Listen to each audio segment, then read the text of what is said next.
the yellow brick road. This video does not reflect the actual views of real people. These are actors playing a role to entertain audiences. No persons or animals were harmed in the making of this video. Gosh, I love YouTube and I love Google. And you can tell your name's game because your name is Jordan and the other guy's name is what now? The black guy's name is Jordan and the white guy's name is James, and we are the Yellow Brick Road. AKA Ivory Show. Yes. Or more like Lethal Weapon. Yeah, buddy cop. Yeah. Except I'm the cool young guy, and he's the... You're like 40 years old. Shut up. Fuck you, man. Anyway. Nah. Yeah. Nah. Yeah. Nah. Yeah. You can tell. Alright, my channel is up and live. Welcome to the Yellow Brick Road. I'm Jordan, this is James, and today we are talking with Armchair Revolutionary. We're going to have a little discussion on MGTOW. Yay! Hey, you can know my first name is Corey. Okay, Corey, aka Armchair Revolutionary. First thing, why don't you introduce yourself? Tell us what form of MGTOW you're into, because we understand there's different, variations of it. Well, now we do. And then tell us why that particular one. Alright, so to me, the way I understand it is everyone has their own kind of version of MGTOW. It's not really, it's a philosophy more. I consider it more philosophy than a hardcore group, and it's not like becoming a Catholic priest or something where somebody's over you, making sure you're doing it right, whatever. So my version of MGTOW is there's about 5 levels. Level 1 and 2, they still casually date and things like that, but they don't long-term. So I guess a level 1 can have a long-term relationship. They can't get married. A level 2 only really pump and dump or really only girlfriend flings for about a couple months and then kick into the girlfriend and new chick. Kind of, I think they call it the Coolidge effect, and then we like to spread our seed to different women and we get sick of the same woman after a month anyway. So I'm like consider myself a level 2er, and contrasting that with the MGTOW month movement, which is mainly led by a MGTOW named Trav Versatile MGTOW, who's an older guy, and the guy's in his 70s, so it's easy for him to be a monk because he has the testosterone, he's low weight, like a fourth of the testosterone I have. So I'm 27, I'm black, male, 27, of course I don't have testosterone. Yeah. Still want to have sex, still want to at least make out. So, I got this chick, she's a little thick, but I got a chick that I'm going to meet up with her next week anyway. So, hey, thick is good, man. Yeah. So I'm still messing with chicks, still doing date shit like that. I don't know. I consider myself a MGTOW. It's like being a superhero or some shit. You never know. Tell the chick what you're doing. There it is, really. All that matters is she likes your face, she likes your body, and like your personality, and take that dick, and that's it. So, keep it real. So, yeah, that's basically I'm not a military motherfucker, and one of these guys is like, oh man, I hate bitches, I still love my mom, but you have to understand, female women are women, so women have resources. It makes sense that women are perverts. We wouldn't be here if a woman were willing to settle down and marry a midget with no money. A midget with no money is going to breed a bunch of midgets that don't know how to earn a living. So her purgatory makes sense. It can't be for being a pervert, wanting a rich, good-looking guy. So why am I going to be mad about that? And at the same time, I'm still going to give women my resources. I'm not becoming. No, I'm not getting my. I can because I'm not my Denny's secret right now. I'm in the reserves. I got to see which branch. I'm in the reserves in the military, and I'm up and coming. I haven't got my bonus yet. Up and coming and shit like that. So I don't want to get married young like my father did, and then you take care of a woman over your 20s. And shit like that, or even get married in your late 20s. Like, it makes no sense to me. So, if y'all were hoping to meet a crazy MGTOW, it's not, you know, I'm not the one crazy. To get a good juicy video, you have to interview like Stan Frey, a more militant guy, or Traverse MGTOW, one of these more monk militant guys. I know another MGTOW, his name's Element, and he was a, I don't, of course I don't even never seen his face, but I don't even know his first name, but he's a young 23-year-old white guy in California. He saw that the movie industry was all crazy and shit. He got threatened with a gun instead. He knew that women were selling ass to get into movie roles back, you know, he went there when he was 18, so like 5 years ago. And so he saw how crazy this shit was and left and became MGTOW because he's dating all these vapid 20-something California girls and get sick of it. So you have young MGTOW guys going MGTOW in teenage years. I would say a teenager cannot be a monk because he's gonna still want to jack off and try to date shit and shit. So it's not happening, you know. Yeah, they got lives to live, you know. They got too much testosterone, too much life they want to live and shit. You're gonna want to date. I know my version of MGTOW. I don't consider you a true MGTOW. I still consider TFL as MGTOW too, but at the same time, I consider you a true. But TFL might be so long for a relationship because he was rejected and the dating pool and shit like that. So he'll want to, you know, I don't know if you know what TFL means. It means it's called True. It may have some ugly white guys on the internet about 5 years ago. It's called True Force Loneliness. Basically, a sister group to Incel. Say that again. Say that again. What is True? It's True Force Loneliness. Okay. It's a group where a lot of people confuse MGTOW with TFL, and most MGTOW are not technically, some MGTOW are secretly TFL. I'm not trying to judge them or anything, but I'm just have to be real. Like some MGTOW secretly, I feel like Salmon, for example, secretly some guys that are becoming MGTOW or secretly TFL, which is True Force Loneliness. So those are the guys that are admitting. It was started by Steve Hoka and Bill something. His name is Bill and Steve started this group about 5 years ago. And they're basically about 45-year-old guys that say like they're too ugly for women, and they feel like the women have gotten, because of Tinder and things like that, women, and that's somewhat true, women have gotten to the point where a fat, ugly chick will want to still date a like guy that looks like Idris Elba, Brad Pitt, or whatever, and she's bringing nothing to the table, so they're mad about that type of shit, and they can't, basically the guys that can't get dates, period. So that's different for me than MGTOW. MGTOW want to either never get married or limit their dating, or they're totally willing to go monk to avoid false rape or to avoid paying child support or getting married, alimony. The radio host Tom Likas calls it vagina money because you're paying for the past. He says vagina. So Tom Likas is a hero to a lot of MGTOW. To me too. I enjoyed it. He was going off the air. I enjoyed the show. So do you have any more questions? Sorry, No, we definitely want to hear as much from you as possible. What we're going to do now is sort of say our little stance on MGTOW. I'm going to start by saying I'm a single man who I have no plans to get married. I do mingle around, but I'm not like, you know, at the same time, I'm not MGTOW, heavy MGTOW. I never even heard the idea until maybe this year. I just want to say that before I say my stance on MGTOW. The whole idea of moving away from women is the thing that we mostly call out when we watch videos. Maybe we're watching, as you say, like the extreme versions of, you know, the MGTOW idea, and what do you think? Wait, what? And hearing the stances you're taking right now, I understand it, but it still seems like wrapped in the concept of women, right?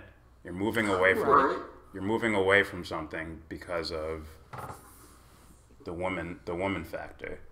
Yeah, I mean, I view it mostly as just a people thing, not really like a women thing, you know. Yeah, I mean, I know dudes who do like dirty shit too. Yeah, for sure. Not like I mean, not like freaks. MGTOW's crazy. We acknowledge men are just we're still human beings. We're still really smart, intelligent animals. So we are all capable of shady shit. We just understand that women are very more resource driven than men are, and they will. You know, there's a thing we say in MGTOW. It's not pass There's a psychologist that came up. This break first of all is like the past use. A man used to be useful to a woman. If he's not useful today and he was useful the last 10 years, a woman don't give a shit and she will move on to the monkey fish the next guys. Like the woman controls the family and nature. So even a possum or even a monkey out in nature, the females control who gets to breed. And unless they're like the few animals that just rape, like ducks and wolverines, just rape the female. But the ones that don't just have just rape, shit. The female controls the family, and the females with monkey friends. As soon as the silverback gorilla loses his ability to fight, they kick him out, and the new silverback moves up, and he becomes the dominant, and the man starts being with the females and the gorillas in the jungle. So women, same way. As soon as a man gets sick or shot more or some shit, or just gets hit by a car, a lot of women will just dump her husband and move on to the next guy. Woman will also just move on to the next guy. A rich motherfucker comes and he's got a nice car, whatever the latest car is, Tesla, Bugatti, Maserati, whatever. He comes with a nice car and shit, and the woman will monkey wrench the next guy. So my mom is divorcing my dad now. I mean, in the toxic, she still loves him, but she's in the midst of divorcing now and taking half his shit. There's not a damn thing he can do about it. They've been married for 40 years. So, well, our beef's gonna come. Our beef's gonna come in when we're talking about how men and women behave, because I can already hear that was also one of the things we critiqued about it was, men act this way, women act this way, and I personally don't believe in that. I don't either. I hear the arguments are based on biology, like you brought up the animal references, but I think humans would be different, and that's where it starts leaning towards psychology and human behavior, right? Psychology is a soft science. I meant a little bit echo. Psychology is a soft science, but we have a frontal neocortex and shit like that. Not the echo went away good. We have a neocortex, and we have a really big brain, and we have complex social interactions and shit. But at the same time, we're just really smart animals, so you still have hypergamy. Now, do y'all believe in hypergamy? I've heard of the term. That's when you marry up, right? Yeah, essentially marry up, date up, yeah, all that situation. So that once again, those can be based on human conditioning, sure. which would I admit that. I'm less on the whole thing of. I feel that human nature is very malleable. I mean, you look at the Islamic world versus the West. I mean, Islam is slowly becoming like the West, but you have women that for years they're subservient. You had I think the porn star. She's banned from going back to her home country. The one named Mia or something. She's banned from going back to her home country just for being. Is it Mia Khalifa? Yeah, that one. Yeah. And I didn't hear about that, but I heard of her. Yeah. Somehow. Well, I don't know how I know videos, yeah, if you're probably just watching her videos, you'll know. Of course, I'm watching. But if you're watching the videos, it's like, I've heard one. I thought about that a year ago. It's like, yeah, if you're just watching her videos, you'll know the latest news story about her. I think she's retired technically anyway, so you don't know that her latest news about her shit. But same time, and her big old. But the thing about her, I don't like those big old fake boobs. What? I mean, they look okay, but it's just since you're just jacking off, no matter. Anyway, so, but yeah, man. So it's you have the Islam. I'm just using an example. The Islamic world is very uptight about sex like the Catholic Church, very uptight about sex it appears to be, but secretly they're doing all this weird shit behind the scenes anyway. But still, but Islamic women look at how they are still in like this medieval way of. They have to be, they're full-on ninja suit. They have to walk behind the man. They can't drive. That's that's not religious conditioning? That's religious conditioning, yeah. Straight of course. I'm saying that human beings, then you have the West where they're full-on, a lot of chicks are full-on bra burning, doing slut walks, Amber Rose, and all these chicks. And you go down to the town south of me, I mean, they're having a gay pride festival. They have these purple hair feminists walking around and shit. And, that sounds like, that's why it all comes down to psychology for me. That seems like people that want attention. right? Exactly. But you have psychology. I always say you have nurture and you have nature. So your nurture is that's the conditioning, the person. We're in America. We speak English. No, we don't have a choice. We speak English. We're in America. We're in an English-speaking country. So then, at the same time, we still have. But no matter what, though, no matter what country you're from, when you get hungry, you feel burning. You feel a hunger pains. No matter what country you're from, you touch this hot stove, you automatically react to it. So you have the nurture of the human being too. And you also have what's a new psychology coming out. It's called the epigenetic effect, which means on top of genetics. So it means that a person living in a country where they don't have access to a certain food, they won't develop the enzymes to process that food. But basically, when it comes to psychology, though, it's you will adapt. You have like cults where sex is like, there's no sex in the cult or something, and people still, because they are the nature of the human, they're secretly going in the back and having some type of sex, or having some type of weird sex like Family Guy where they have sex in the ear and don't count or something. So however they could do that. But so you have but what MGTOW is getting wrong, some MGTOW are getting wrong that I disagree with, that I think that I do agree with all that. Nurture, the culture plays a big part of how hypergamous American women are. But there's still, I think, a nurture of that even in antiquity, ancient Africa, ancient times, whatever. You had, women were still going to marry the pharaoh or marry the chieftain or whoever was in charge. And just because it makes sense. He's in power. You want to be free with the most powerful and most physically attractive guy. I mean, I don't see how you could argue against that. Well, again, maybe we could explain what we mean by conditioning, especially in a society or a culture, about how one person is expected to behave or act, and how it can be somewhat misconstrued or misunderstanding of how all are, So just for the sake of we don't partake in a collectivism, that's where because yes, I do agree that there's biological drives and instincts, like Freud would call it the id, instinctual type things. But I consider that as far as who a person is as opposed to what their body is, you can almost make those as two different things. And the id, or the instinctive drives, end up becoming another form of conditioning. Just like if you grow up in an area where it's 100 degrees every day, you'll learn your body will adapt to it in certain ways, and also your mind will adapt to it in certain ways. But there is that separation between mind and body, I think. So when we're talking about women and how they behave around men, there's a gang of factors, right? There can be what their friends are doing, which is the mind being conditioned, and what their family tells them, conditioning, the mental conditioning. And then there's the already existing biological drives. But that does not, just because the biological drives are a real thing, does not make it a foregone conclusion that this person will act this way. You have to take them as an individual, not as a collective group. I mean, I somewhat see what you're saying. You have, I understand you have to say, Gary wants to shut up and down, say okay.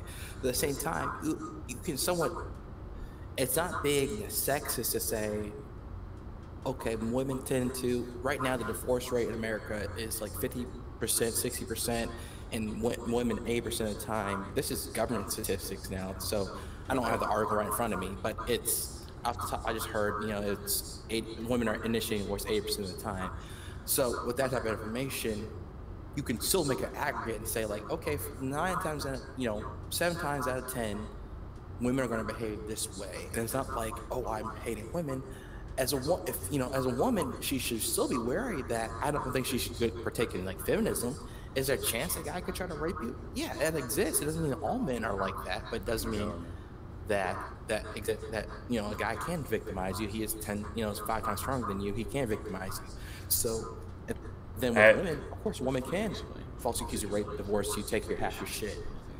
And it's not like you're saying like, oh, just because MGTOW are being cautious, like especially level 1s and 2s are being just cautious, it doesn't mean they're just sitting there paranoid. It just means that they know that the chance exists of women trying to use the system against them.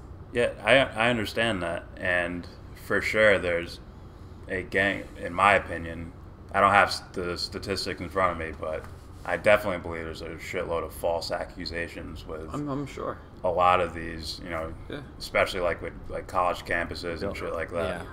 I mean, if you actually look at the Bill Cosby case, he's a rich celebrity, he's in a different situation, and they have allegations coming at them. Trump and Cosby, they have allegations coming at them every single day. And with Cosby, of course, he's just a rich black man. He doesn't have he still got shafted because he ran out of money, couldn't pay for all the lawyers he needed. So the women didn't really have any evidence. They waited so long. That means they just probably wanted, they were like has-been actresses and they wanted money. The only one of them that looked like Howard Stern got out, actually the charge actually stuck and they had to try him twice, which means that just the fact they had to try him twice meant that the case was very weak anyway. Yeah. You can't, I mean, I understand why people would think that way, you know. They don't want to be labeled, you know, or have the chance of being labeled rapist or a criminal and shit like that. But at the same time, you can't, in a way, you end up becoming conditioned by the conditioned people, right? If it's, let's say, fake rape allegation, someone looking for attention or money, it's like, what's causing that? Well, money, I'm looking for survival. Attention, I'm looking for, I don't know, something I didn't get as a kid or something like that. So you end up, so you then have secondary drives of people too. You know, you have the primary drive to want to eat, then you have of course, using money to buy shit to eat, and then you have the secondary thing. Women love attention. They love people feeling sorry for them and shit like that. You know, well, the secondary like drive. You can't just say women do this though, correct? You have to take them as an individual. I mean, somewhat. You can't. I mean, that's the whole argument against MGTOW. You can't say we have a thing in MGTOW. We call it NAWAL or AWOL. So NAWAL, it means not all women are like that. It's just an acronym that means not all women are like that. And a lot of people that are MGTOW apologists, or a lot of people that critique MGTOW say like, oh, what about that woman Karen Strong? She seems nice. Or KFCJ, she used to be a feminist. She seems nice, but it's still at the same time. If Karen Strong still got some money, I think I got divorced and still got some money. So you still have to say like, you're not saying like, we're not saying every single woman is. There's different types of women. You know, you have straight up crack whores and you have straight up you have business women and shit like that. But at the end of the day, they're still going to try to get as much as they can out of a man. I mean, it's still like you can't just say like, oh, we can't say all women are like okay, that. It's like saying all black men are bank robbers or rapists or some shit. So it's not like we're not saying that type. We're not saying it on that type of level of just abject racist because I'm black. You know, I'm just objectively racist. Like it's just like, man, all black men ain't shit. They all just want to smoke crack and rob banks or some shit. It's like no, not every. Just on a side note, before James goes. There's people that use these similar arguments about women. They use the whole genetics thing. They use the nature-nurture argument, all that stuff. Sure. They use that to say the same thing about races with genetics and intelligence. Sure. So, yeah, you have the guy that totally pissed me off called MGTOW called Stardust, where he is on this shit like and it's not good look, he's a bold white man, and then he's on some shit like, oh, black man, he's on some David Duke type shit. He's on that shit of, oh, black men or other races, Muslim, Arab men are, and by their nature are crazy, or black men by their nature are, you know, violent or some shit. It doesn't stand up. That doesn't stand up because you have, you have the inventor of the toilet was a black guy. You have the ancient pyramids. You have Timbuktu. You have all this shit that shows that black people are intelligent from all the way in antiquity. Modern shit like Neil deGrasse Tyson. So I don't know what that doesn't hold up as much water because you have all this shit like you can there's only 60 genes between a black man and a white man. There's only 60 genes that just make the difference of black men have more melanin in their skin. Black men tend to have broader noses. Black men tend to have darker, curlier hair. All that shit. So you only have 60 genes difference when they actually sequence the genome of black man and white man. I think they did like 10 years ago. There's only 60 genes that determine the different race phenotypes. So that doesn't hold up as much water. But gender is a different thing because it's gender. You have to have two XX chromosomes to make a woman and then XY to make a man. And the Y chromosome is smaller, but it's very dense, and it's making the man his testosterone, making his balls, penis forming, all that shit. It's a lot of shit that's different between a man and woman, more so than two men of different, what we call different races. There's a bigger difference between men and women because women they have to make sure that they have the resources to carry a baby and be taken care of after they've had a baby. And then typically they couldn't even pick berries anymore. They have to feed that baby and be taken care of by the tribe or her man or whatever. So women have a different modus operandi because of the fact that they're baby. I'm not just being sexist here, but they are baby machines. Fertile soil that's fertile enough to grow a baby inside of. So they have to make sure that they have. And another thing about women, I'm not mad at a bed bug for biting me at night. I'm not mad at a mosquito for biting me. I'm not mad at something doing its nature to survive. How can I be mad at a woman for trying to get as many resources as she can and to take care of her baby or whatever? So all right, but look how you brought up like, well, okay, the race and intelligence thing doesn't hold up. Look at the pyramids. Look at Neil deGrasse Tyson, who invented this. Can't you do that with women as well? I mean, you can't. I mean, yeah. There's a cyborg out there, and there's a Britney Spears. I'm on the MGTOW. That is like, okay, what's the woman that invented that discovered radiation? I forget her name. Okay, you have women that did scientific shit. At the same time, but at the same time, women largely. You don't see as much from women as because they're more concerned of taking care of children, things like that, especially back in. And not just that, women are, against what feminism is doing. You see that women are happier sometimes when they're just, when they're just being a housewife and shit like that. Not to interrupt, but I'm curious. What do you mean by intelligence? I'm saying that. Okay, so I think that women have a different type of intelligence. So they're better at. That's the race argument, man. That's the same as the race argument. But I still think, man, that the race argument is different because you have only 60 genes difference between races. With women, you have whole different chromosomes two different chromosomes that determine a man versus a woman. So you have different. Don't look at that. Look at what it actually is. What is it? You mean like hormones and body parts and body part functions? Like structure. Right. Well, of course, you have the small scale. All your chromosomes control all that shit.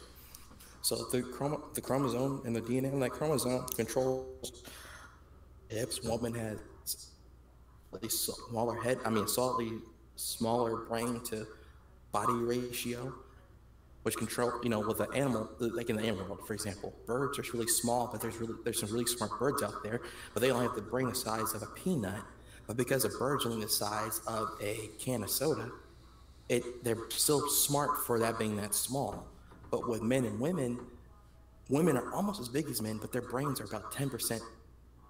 If you take two men and women that are somehow the same size, their brains are 10% smaller. And then you have women are better at socialization. Women are better at multitasking.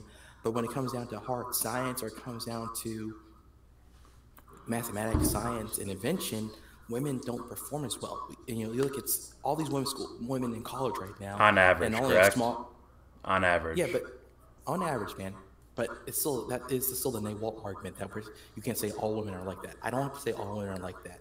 All I have to say is that most are, or a generalization. Tom Leakey used to say, I can make broad statements because I'm broadcasting to the world about broads. So you can make some broad statements here and say, I'm not saying that And the whole race argument is more offensive, of course, because most times they take it to the point of a black guy would commit a crime, and then they'll be like, oh, a black guy committed that crime, or a black guy got accused of rape because black men are horn dogs, and because the genetics, they're closer to being monkeys or whatever, and stage of evolution. And that would be Stefan Molyneux, guys like that. When Stardust, Stefan Molyneux, Stardust, David Duke would say that type of shit. But all I could say is that doesn't hold up. You have ancient black people that were building shit like pyramids and Timbuktu and shit. Only gotten more advanced. If a Negro today is like sitting on the corner slinging, throwing like a 40-ounce, he's come from the ghetto. He's just living up to. A fish out can't grow out the pond. If he's in the ghetto, post-slavery syndrome, he's in the ghetto and shit and slam back 40. That's what the environment produced. That's conditioning, correct? That's conditioning, yeah. So you have there's been intelligent women. How does my conditioning argument not fit towards women then? Right? Why are maybe most women aren't getting certain jobs because they're conditioned from their moms who were maybe stay-at-home moms, and now they're out in the world and they're like, oh well, women do this. Or it's a consistent. Let's say one likes mixed martial arts, for example, and I'm the mom and he's the girl. It's like, no, you like this. You're gonna go do this, right? Constantly. So you brought up martial arts. Well, men are still 10 times, men are on average same. Say one man on their same shape. They're in peak Olympian level shape, right? So a man's gonna be 5 times stronger, if not more. And then a man is also, his muscles contract faster to be a better fighter because of the conditions that made a man in the first place. You have exactly. The woman comes first, and when you study evolution, the female comes first. The man is a byproduct of the female, and it actually in the womb, a boy starts developing his Y chromosome kicks on, and then he starts developing the testosterone, the balls and the testicles and shit, and the penis and shit. So the woman, it came first, and then the man came later to be a hunter-gatherer or whatever nature was calling for the man to do, and to use his intelligence to beat the lions and all that shit out there. So, well, I mean, even that itself, even though I'm not going to argue that it didn't happen, because it probably did, but again, wouldn't you say it's somewhat, again, conditioning itself? Even on like a biological level, to where, like I said, on, like I said, with the way I almost separate mind and body, what if these things play off each other? Like maybe a certain mentality affects the body a certain way. Yeah, look at wolves versus a domestic dog. Yeah. A domesticated dog, you have 30,000 years of selective breeding. Make a pit bull, you can make a German Shepherd, or you can make a little Chihuahua or Poodle or some shit that can't really hurt anything. Well, also on even have immediate changes like the, let's say, domesticated type pig or like a farm pig, and you let it out in the wild, then it comes back with like everything on the, like a boar has the skin toughens, it changes colors, it grows like a mane almost. Yeah. That's the epigenetic effect right in play in one generation. And so again, and it might not be the same pig. It might be the babies of the domesticated pig turn right back into boars because of the pressures of nature. But that gene turned that gene back on to grow hair and tusk again. So possibly. I mean, I would also say the other thing about the women as far as with martial arts. There's some of them out there that have way more. I call it body intelligence more than men. Some of them, but that's not really like cutting it as far as, well, men have this, women have this. It's more of a skill over here. Yeah, he's talking about the intelligence of moving your body certain ways. But certainly with women, unless they are one of those weird, the weird things that happen as an intersex person or whatever, you can definitely generalize when it comes to a woman's body versus a man's body, because that X chromosome and that Y chromosome are very different, and they produce the same thing 9 times out of 10 unless there's a defect. So maybe not. I mean, I believe I've heard of a study to where people possibly like listening to music or something affecting their testosterone levels, as in the mind having an effect on the body. So let's say a little girl growing up that wasn't like, you have to be a ballerina, or you have to be, go to dance class, and they said you can do whatever you want, and they're just a tomboy that does athletic things, has an all boys neighborhood, they hang out with them all the time, and they're an athlete in school, football, jiu-jitsu, wrestling, and they start developing, then their body starts developing in a certain way by doing certain athletic movements over and over and over again. I mean, what about that? Do you think that's possible? I mean, of course, I'm totally in agreement that the epigenetic effect is real even with a woman's body, but still, the man is still 5 times stronger due to how men and women both have this. Men even have a little bit of estrogen, and women even have a little bit of testosterone, but in the reverse ratios. So, a woman has 10 times more estrogen, a man has 10 times more testosterone. So that testosterone, though, it controls. Still, women have a less sex drive because of men. Because we know that even though, a woman's going to want to be with Brad Pitt or a good-looking guy, but men are willing to be with an ugly chick just to get easy sex. So men and women are different, and you can know that. We know that's true. It's not just women faking their low sex drive. We know it's true because if a woman had a high sex drive, she would just willing to be with every guy with a slaying dick around. So, I mean, we know that no matter what the epigenetic effect is, a man is born with a advantage of he has all that testosterone, all that bigger muscles and shit like that. Back when I was a kid, I would arm wrestle my mom. She would win when I was 10 years old. Now now I can just knock her arm down without even trying. So the man has such a big advantage of strength and testosterone. No matter if the woman trains MMA, she becomes what's that new hero in Elektra from Daredevil. She's just a mortal woman, but she knows how to kill people.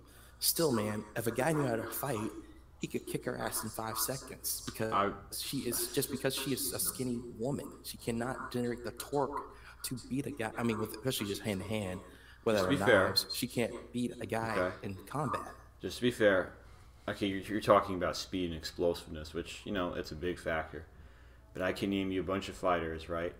Regardless of gender, how one may not be as fast and powerful and as explosive, but could definitely go to town on the other person, regardless, So that's an example of, Nick Diaz versus let's see.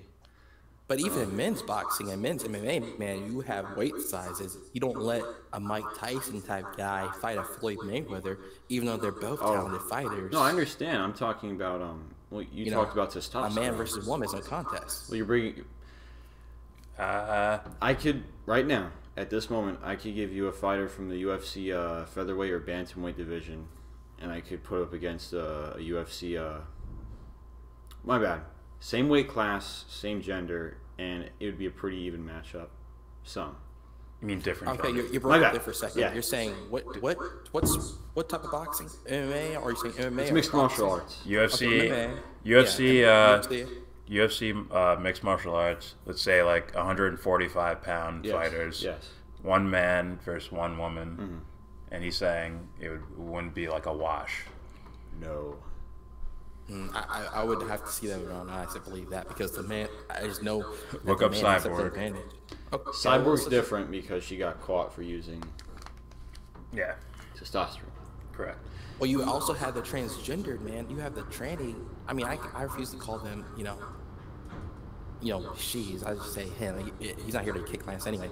So you have the dude that was just a transvestite or post-op transvestite or whatever. He fought.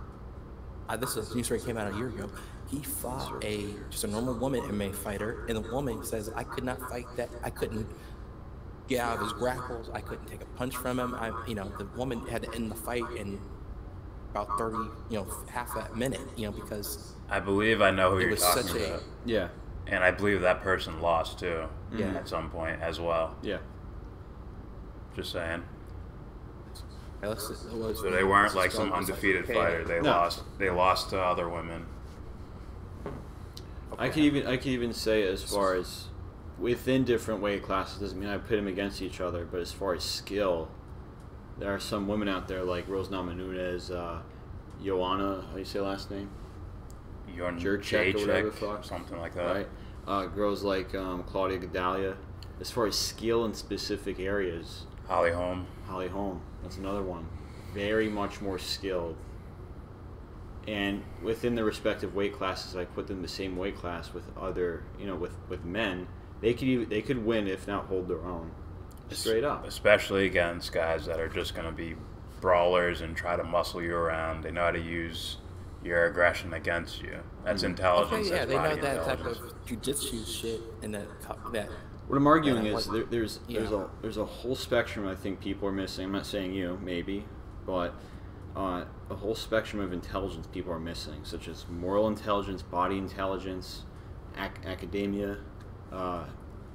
It's not just one way. You know what I mean? And I think where he's going is that the body intelligence can actually translate into actual physical changes. Like repetitions of doing the correct thing over and over again can actually affect the way the body chemistry is. Absolutely. As far as, like, let's say they started as a kid, and let's say you're lifting weights all the time, the body's like, shit, we have to lift heavy shit all the time. We better start changing, or we better start forming differently. And then depending on the parents, like if I have a mom and a dad who both have like narrow shoulders, and the whole family's just narrow shouldered. Yeah, that athlete's probably gonna have narrow shoulders. As well as other things as well. Like if you look at Marion Jones, the track athlete, disgraced track athlete. Before she decided to partake in the whole PEDs, performance enhancing drugs things, but you can look at her as far as what she's been doing most of her life, as far as sprinting, which is an explosive movement. For probably a short period of time, like a window. Not necessarily long distance running. There's a big difference, but you could see how throughout her life, man, you could argue that she's more explosive than some guys. So in a way, it brings back my argument of conditioning for one person to be in a specific environment. Like, oh, well, see, they're not as good as men. I'm like, well, if we look back as far as what our society goes, or culture, it can be kind of regulating sometimes. Regulating one person or one gender to one specific area. Also have more, you ever heard of mitochondria? Because I took, I'm not a doctor or nothing, but I took biology in college and finished up with GI Bill. But basically, men also have more mitochondria in their cells too. That's the power plant for the cell.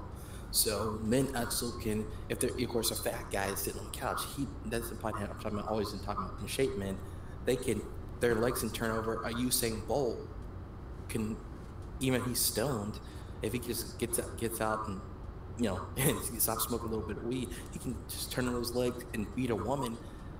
One of them, he's taller, his legs are longer, and then also men are adapted to marathons.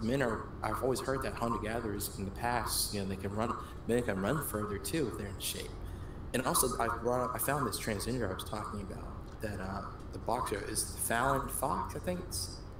And then Joe Rogan, that little guy, said that you're just a man. He's cool with the gays and shit like that, but he's still like, you're just a man with no dick. I mean, you're a man with no dick. So Joe Rogan talked about that person, and talked about like, the bone structure. And it was like too much to fight other women. Yeah, that's what I'm saying. I'm in agreement with that. At the same time, though, I understand why it might be a problem as far as bigger person.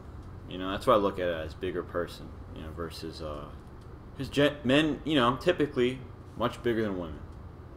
Just being honest, that's what it's kind of obvious just to see it. But at the same time, it doesn't separate from skill. So as far as that, the transgender MMA guy or girl, whatever, I think it's okay if they compete, because. But it's almost like a guy bringing a weapon. It's like a guy, really. Two men are fighting, and the one guy has a knife or a gun, and one guy is just unarmed. Not really. It's like Daredevil versus Punisher. It's that's like skill. That guy has to get away, get that gun out of his hand, and then they're on even turns. Then he can kick his ass. I don't think it's as big an advantage as you might think it is. Yeah, but a woman, she is smaller and weaker. I mean, I'm not being sexy. I'm just saying she is weaker, and she has to get that guy. It might be generalizing or some shit. Might be I mean, I'm not really generalizing that shit, man, because it is just like the chromosomes, man, make that testosterone pump out. A man has 2 testicles that are pumping out testosterone to make I'm just saying, bigger. Testosterone does not equal immediate strength. You know, it has to be pursued. I mean, look at professional. I mean, look at even the. Okay, of course, you see the obvious testosterone in a bodybuilder who's just trying to get big, but you even have, Lance Armstrong use it just for endurance. The other people, baseball players using it just to hit that ball out that damn park and send it into space.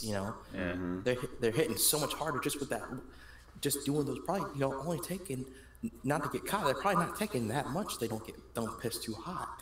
So. I'm not a little bit of kicker of testosterone. They're hitting that ball. Barry Bonds hitting that ball at the park.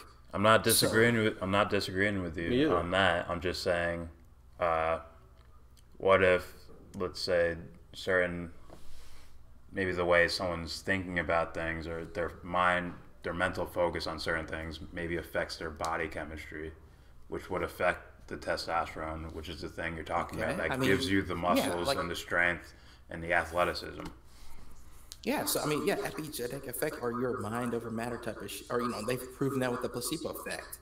You can give a person, I just drank a soda. You can give a person a sugar pill and says this is going to help you. They think it's anything, Viagra from just a pill or just a vitamin. It's going to help them and they perform better because it's just a sugar pill, but they perform better because it's mind over matter. And then also you've given people. He said, "Oh, this is some type of thing that is going to make you vomit," and they end up vomiting, and it was a sugar pill. So it was, and they're not allergic to sugar either. They just vomited because the mind over matter. Mind is powerful. At the same time, the mind can't compensate over the evolutionary difference between man and woman's bodies because nature has made our bodies on 2 very different because. To fulfill different roles. And nature could have made it where we're just hermaphrodites and we self-fertilize or something and we don't have different genders. But nature didn't do that. So we can have different genders and 2 different roles they fulfill. Okay. I would agree with you that the nature provides different roles but I think that's more for reproductive things. Purposes, yeah. Not really behavioral things. But let's move to something else here. Okay, I mean, yeah. Okay. Let's talk about. On that. Let's stick with modern women. Okay.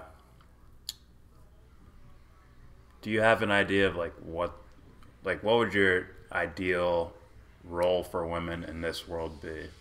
Is it something to the effect of where it is now, but just less complaining about feminism and all that shit, or is it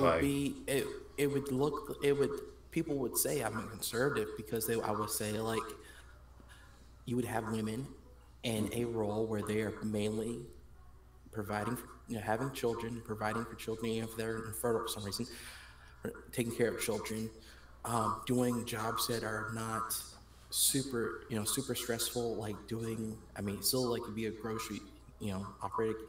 I'm trying to think it's not be offensive to women, but just be honest. Yeah. They're doing roles that are doctor's assistant, nurse, Talk about providing. Do you mean things like less physical, less physical and more of course, less physical. I mean, when I worked at FedEx back going on, this is 5 years ago when I was a kid. The women wouldn't. I'm just telling you the truth. The women wouldn't be hauling the big old heavy packages and shit. Us guys, we would be the ones loading that shit, getting stronger and shit because we're loading that shit onto that truck. When I was 20 years old, even loading that shit into that truck and shipping that shit out. The women would just be standing around and they still wouldn't fire them because they're only paying $10 an hour anyway. But they still wouldn't fire them. Women would throw a few easy light boxes in there and. I mean, of course, they're saying that those individual women were just lazy on top of that. But at the same time, men are stronger, and they're going to get their paycheck. Where they'll fire men quicker anyway. Get that paycheck. We're going to be working to lift that heavy shit. You should have women in roles where women are better nurses. I just worked at a place where a nursing home. Women are good caretakers, and women were doing better jobs than a lot of men were. In that job, the men were just do a basic, just change, just wash the person really quickly, wash the handicapped people really quickly, and move on. The women would do a better job of. Some did a shit lots job, but the women that have been there a while would do a good job and make sure the person was clean, didn't have any. Well, what about a bigger role, like not just nurse, but let's say a doctor, right? That's not too physically demanding, right? Yeah, a woman can be a good. I mean, I think good female doctors. Yeah, a woman could be a doctor as well. I mean, do you subscribe to the idea that women are never going to be as good as men at like math and analytical type intelligence? I would have to say yes. As of right now, yeah, I think because our brains are designed, and I think there's certain things that men cannot even comprehend, like quantum physics and shit that's going on right now. That I think I don't think our minds can comprehend it at the quantum level. That's why we can't understand it. We're coming out all these weird rules that don't really make sense because our brains might be able to handle that. I mean, even a man's brain can't handle it, but a woman's brain, they are just not as good at the math and computers and shit. And I think it's conditioning too. I will concede with y'all that, yeah, it's conditioning. A women rather do some other shit than work on a computer or work on math. Even in the military, in the West, there's mainly there's almost no women in that MOS of the computer MOS. So it's safe to say that we don't know, right? Don't know what? That we don't know that they don't have the potential to be as intelligent. In that type of in like analytical shit. What I call STEM, so science, technology, and like engineering, math.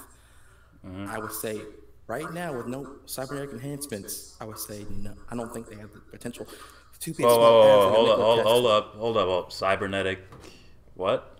I'm saying like in the future, you can just put a chip in a person's brain and make it smarter. I'm saying it's ridiculous science fiction in the future, right? So without that type of future technology, a woman's brain right now, just the way it is, born organic brain, I don't think so. And are you saying without the conditioning as well? So you're saying you're saying intelligence. I'm saying if I had a daughter and raised her to love math, I think that if my son that was raised to love math would outperform her 9 times out of 10. That's why I think that the evidence points to. I think women might be wrong on that. I think. Okay. I mean, that's basically saying that's making the genetics and intelligence argument. That's basically saying it's set in stone, like already. Like this is the way it is. It's like a glass ceiling. Rather than someone being interested, this is going to all revolve around the same thing. Like when I was talking about the body and like, if you're interested in something, you're repetitive with it, you practice it all the time, that maybe your body will make changes.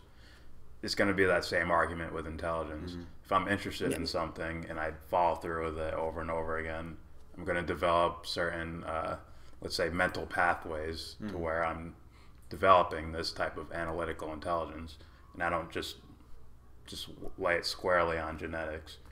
Obviously, if you're born with like half your brain missing, you can't express certain types of intelligence. It's like some like a functioning thing that you're not able to. But I think something happens before. It's not just brain output. I think it's something happens into the brain outputs. Do you get what I mean there? Yeah, I think I get what you're saying. And that's where I think a lot of people don't get what we're saying. I'm not saying you don't, but I think that's where people don't understand us, because they might measure intelligence as somewhat of a one way. Like when they look at a study, they say, "Oh, this is true," versus, "Well, this is more of a probability based off of these measurements that we created through a system," rather than something that's unknown, like a truth.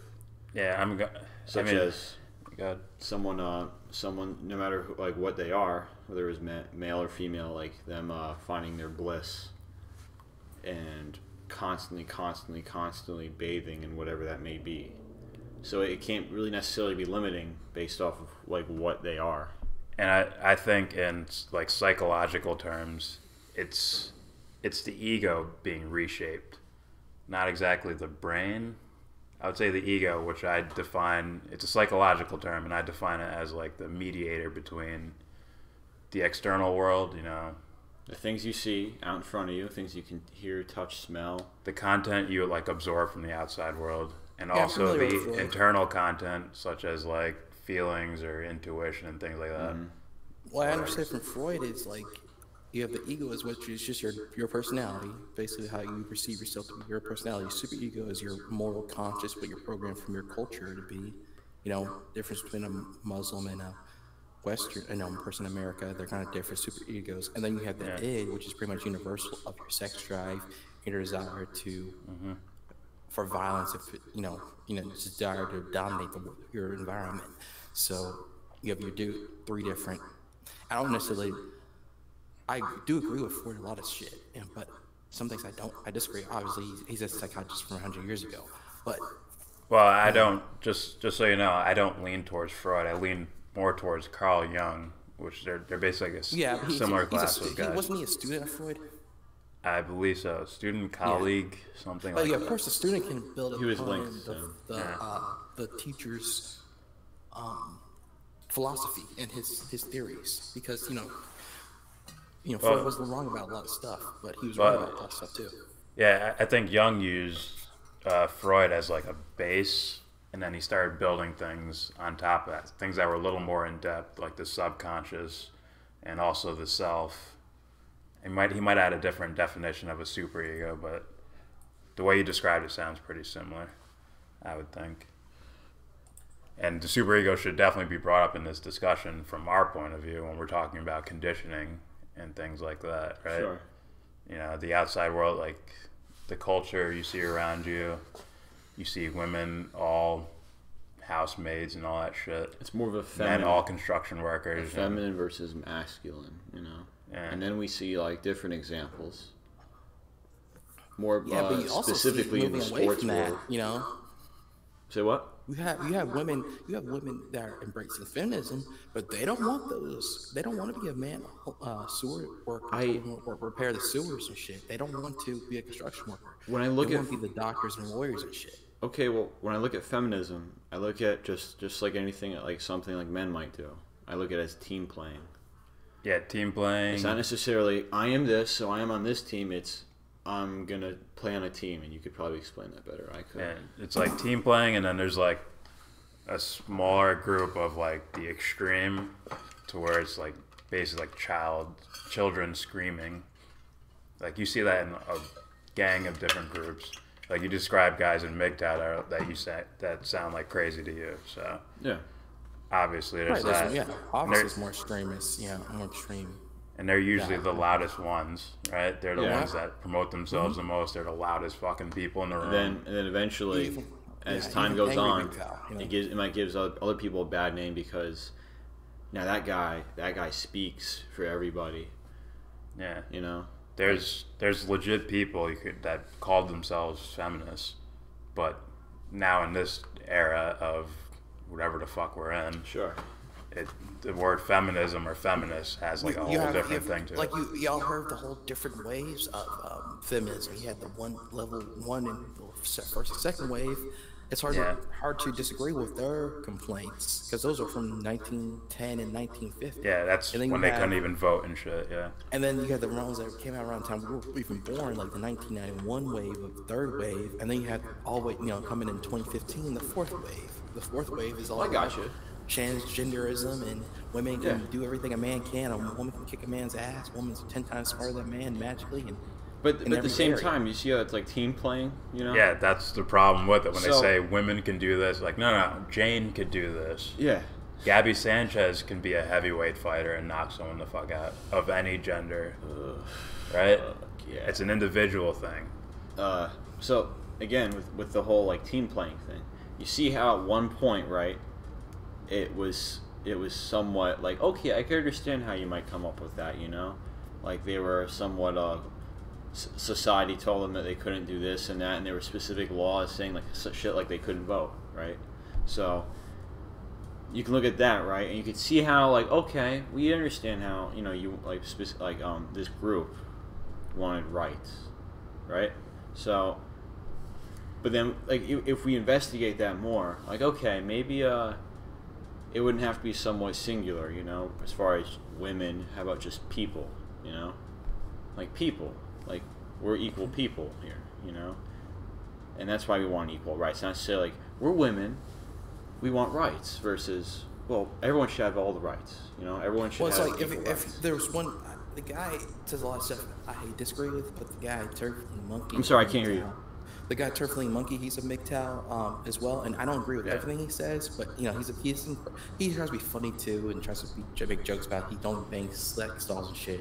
So he tries to be funny and gross out humor, and kind of like he's actually one of the guys I like because he is funny, but there are some things where I'd have to call him out on, but I kind of like Turd Flinging Monkey.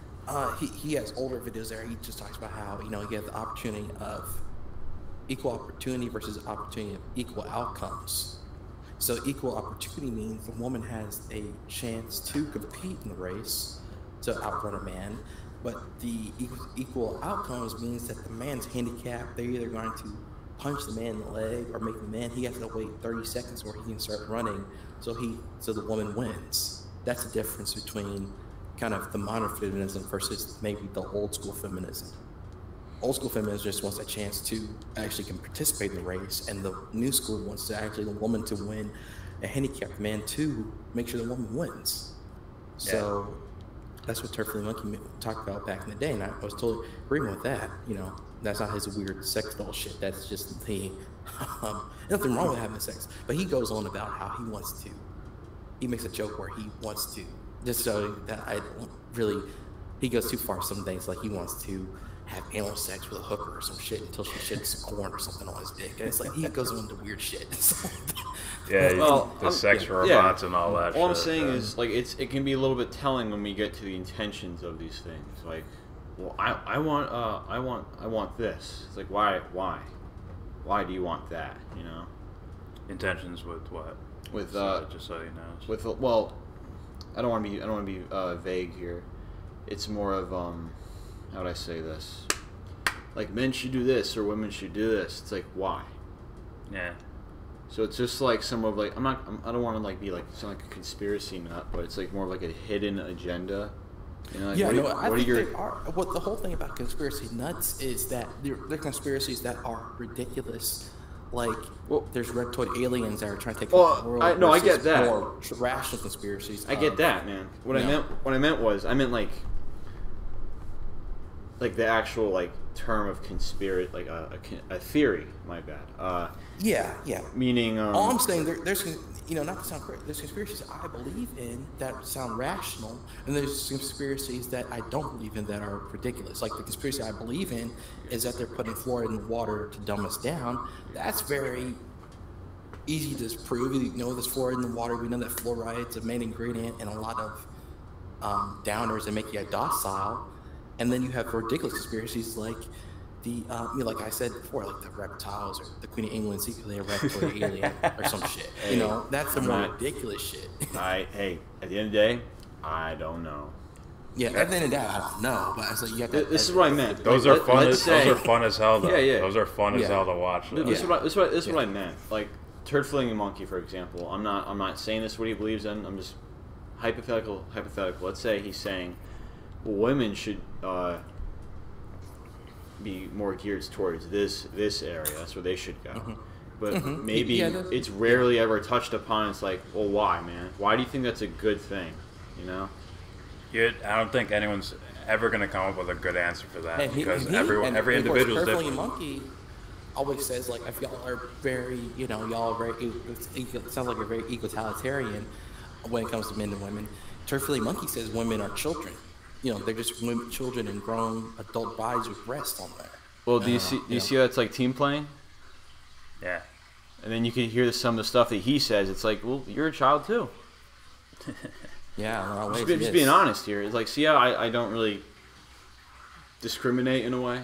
It's like if someone's being silly or it's like sure is silly. I mean, he's silly. Sir is like a silly, like a frat boy with adult humor twist to it. Well, yeah, but I wouldn't discriminate, man. I heard him. I heard him say some outlandish thing. It wasn't like a joke. It was more of like you sit down with your friend and you hang out and and you say shit, but it was like having some brews after some brews or some weed. You just but it's also shit. like he sounded completely different. I think that was him. I don't want to say names. Let me ask you this, because this is from Turd Flinging Monkey. Okay. What do you think about like the shit test with like the food, and if she takes one of your fries, do you go over, reach over, and take a drink of her soda or something?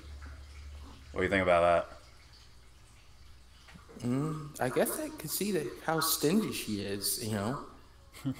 That I don't see that one's too crazy. I don't think that's too crazy just to see the full woman out, see how stingy she is and shit like that. So you believe there's like a psychological game going on between, like, if you're on a friend, yeah, of course, when especially on a date, yeah, you're trying to fill it now. Okay, I might agree with you. Is that exclusively men and women, or is it just a people thing? No, just even two heterosexual guys. You know, they've trying to fill each other out. What can you get away with other guy? You know, well, this guy, well, he just, we're hanging out. Well, he just called the tab and just say, whatever, So. All right, because Turd Flinging Monkey made it exclusively men and women. Yeah. The way it sounded and the way he went on with that video. He made it sound exclusively just men and women, heterosexual men. Have you noticed that with this whole training thing? Like, I heard the conversation between Young Buck and the trainee. The trainee is acting just like a woman. So I get, it is, a lot of that shit is cultural. It's like the woman is the dude has a dick, and it's adding. If you just heard the audio, it sounds just like a ghetto chick arguing with its boyfriend. Yeah. It sounds identical to that shit. So, it is like a lot of shit what women are doing is cultural. I can see that. Can see it on that point. The other thing I would talk about is something that isn't touched upon, maybe as far as what I've seen in MGTOW videos, is something that's like, I don't want to judge. It's good. This is going to lean more towards philosophy. The philosophical side, which in my opinion, if they do ever touch upon, it's somewhat poor. And that's like our main base is philosophy. So, if we look at authentic versus inauthentic, So, as far as that whole shit test thing, that theory, to me it's heavily inauthentic, Because that's another young type of philosophy, right? That's another Young idea, right? Carl Jung? Possibly. I got it from Michael Tsarian. Oh, okay, I've heard of him too, yeah. I think it might be Heidegger. Possibly. Some German philosopher came up with it. But, again, I don't agree with it because he said it, or whoever said it. It's mostly because, okay, I understand this. It applies and it makes complete sense. That's why you should treat all ideas. They all have the same merit. So if we look at, so if we look at, what we view as let's say a man. Let's say we're going to look at the man. A man is this. A man has a job. A man provides for his family. A man is his work. It's like that's like if I asked, who are you? Well, I'm James. It's like who are you? It's like, oh, I'm a teacher and I like bowling. I'm like, no, man. I'm not asking what you do. Who are you? And it's like, well, again, it's like, do we have any knowledge of who you are? Do we know ourselves? Then the other thing, as far as this, other things that are somewhat telling, like the shit test. If she doesn't reach for the paycheck, she's a dumb bitch. You know what I mean? So, or even you ever see fucking it's called Bronx Tale. Yeah, I love that movie. Yeah. All right, remember when he fucking gets in the car? I don't remember if it's a red Cadillac or whatever the fuck, but he says what was it called? If you open the door for her or whatever the fuck, what was it? If she unlocks the door for you, right? Yeah. And if she unlocks the door for you, she's one of the great ones. Now, it's silly, but at the same time, it's like, you see how that just smells okay. That's all the showings of the inauthentic life, It's showing how... Well, it's not finding out who we are, and as far as individuals and other people that we actually love, true love, your soulmate. And I don't want to get it's gonna get a little woo woo here, but stuff like that, stuff that you know, versus things that are. It's tough to explain. The best way I can describe it. I'm almost done. Okay. The best way I can describe it is basically when people like. This is what I think how MGTOW happened in a way. It's like people like intuitively know that something's wrong. You know, on both sides. You know, that's why I think people create teams here. So when this shit happens and they keep going to people and they keep getting disappointed as far as a relationship goes, they keep finding themselves like in a circle and they're like, fuck it, I'm not getting more relationships. It's like because we keep living in this circle of inauthenticity. And yeah, we're all inauthentic, definitely. Well, not all. Not all. I mean, I'm talking about the zeitgeist of the culture. You know, the culture and the aggregate. Oh, you are right there. Yes. And it's a cycle. I don't think. And my main point is, I don't think this helps. Yeah, and also, I mean, you look at look at ancient Egypt again. You have the female statues are mostly just as big as the male statues, and then the Greeks came in and they were a kind of patriarchal society, and they messed with little boys too. I mean, they admit this. You know, they had a pedophile culture. Everyone knows that. You know, even they directed from that in 300 boy lovers. You know, so they came in and knocked down the female statues. So you had ancient Egypt was more where it wasn't a feminist paradise, but it was the men were very much treated women pretty fucking good. But then you had the Greeks come in and take it. When Alexander the Greek took over, he made it more patriarchal. So you have the different society, and now we're going the opposite direction where women are dominating, and I don't see that's good either because that's not balanced either. You know, so. It's like the ancient Egyptian cross. The man, the feminine oval shape is in union with the masculine shape of the. If you ever seen an ankh before, it's the feminine oval with the masculine pillar. So together with the cross, it looks like a cross, it's got an oval top. So you have that imbalance. Then you have during Europe, women were, it makes sense that actually European and American women being feminists because you had all those, I can see that you had centuries of men just, look at Henry VIII. He's killing his wife. He just gets dissatisfied with wife, he kills her. So you have totally men dominating in Europe and shit like that. Then you have, now where you have Me Too times up, women divorcing men, taking half their shit, not giving a fuck, so. But again, like, do you see what I mean here? All these groups and all these like new things come out of. It's basically like a pipeline, and the water should flow throughout the pipeline smoothly. But when one part gets backed up for a certain amount of time, eventually it's going to overflow into something that no one is going to enjoy. Right, it's almost like it has to settle. I mean, you could. Okay, I can see you could make the race analogy again. It's like.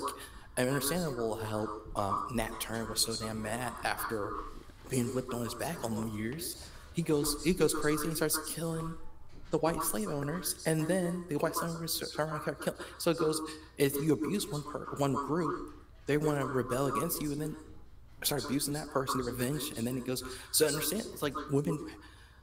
I'm not one of those MGTOW that say that women were totally never abused and shit. Yeah, but they were still valued for their reproductive ability, whether they were abused, because you have to reproduce. So yeah, you have to. Yes, but I feel as though that I forgot what I was gonna say. Okay. Hey man, I got to pee real quick. That's all good. I got to pee real quick, and my browser froze up, so I'm gonna close my browser. I'm not going nowhere. I'm just gonna close my browser, pee real quick, and be back in 5 minutes. Y'all can just talk and think about what y'all want to say to me. All right.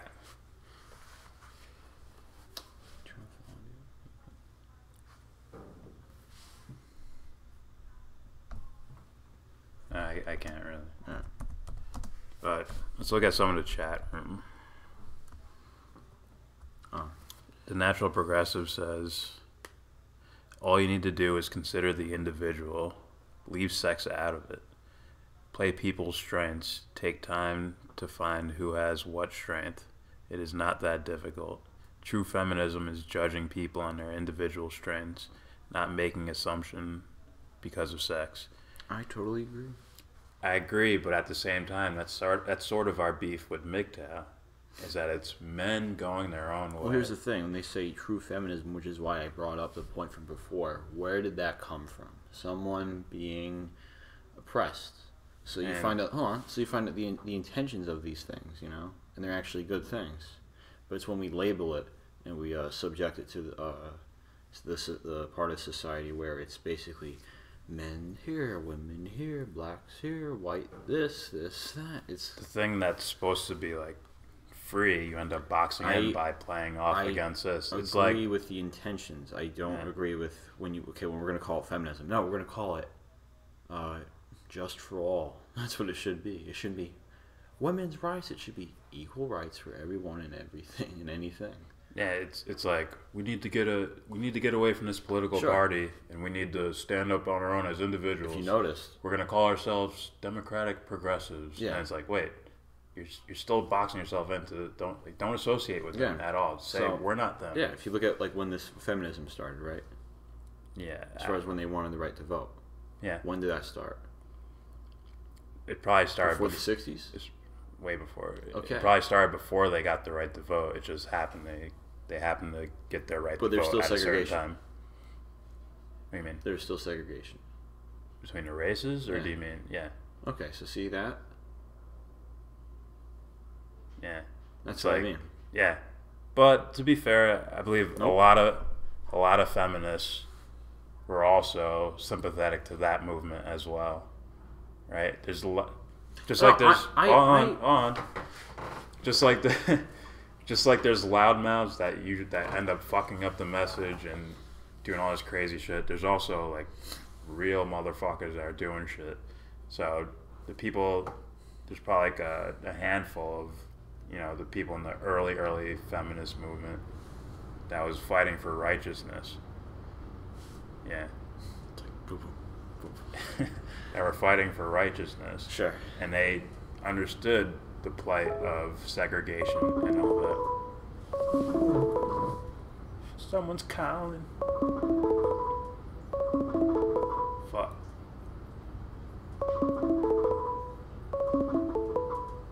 Answer. There we go. Yo. You hear me? Okay. You hear me? You're back? Hear us? Maybe he's away from his mic. Alright. I gotta make sure this fucking thing's... Close this one. Turn this shit off. Corey. Yeah, I'm here. Alright. I thought you were just I was talking, but I guess it took a second to connect. Alright.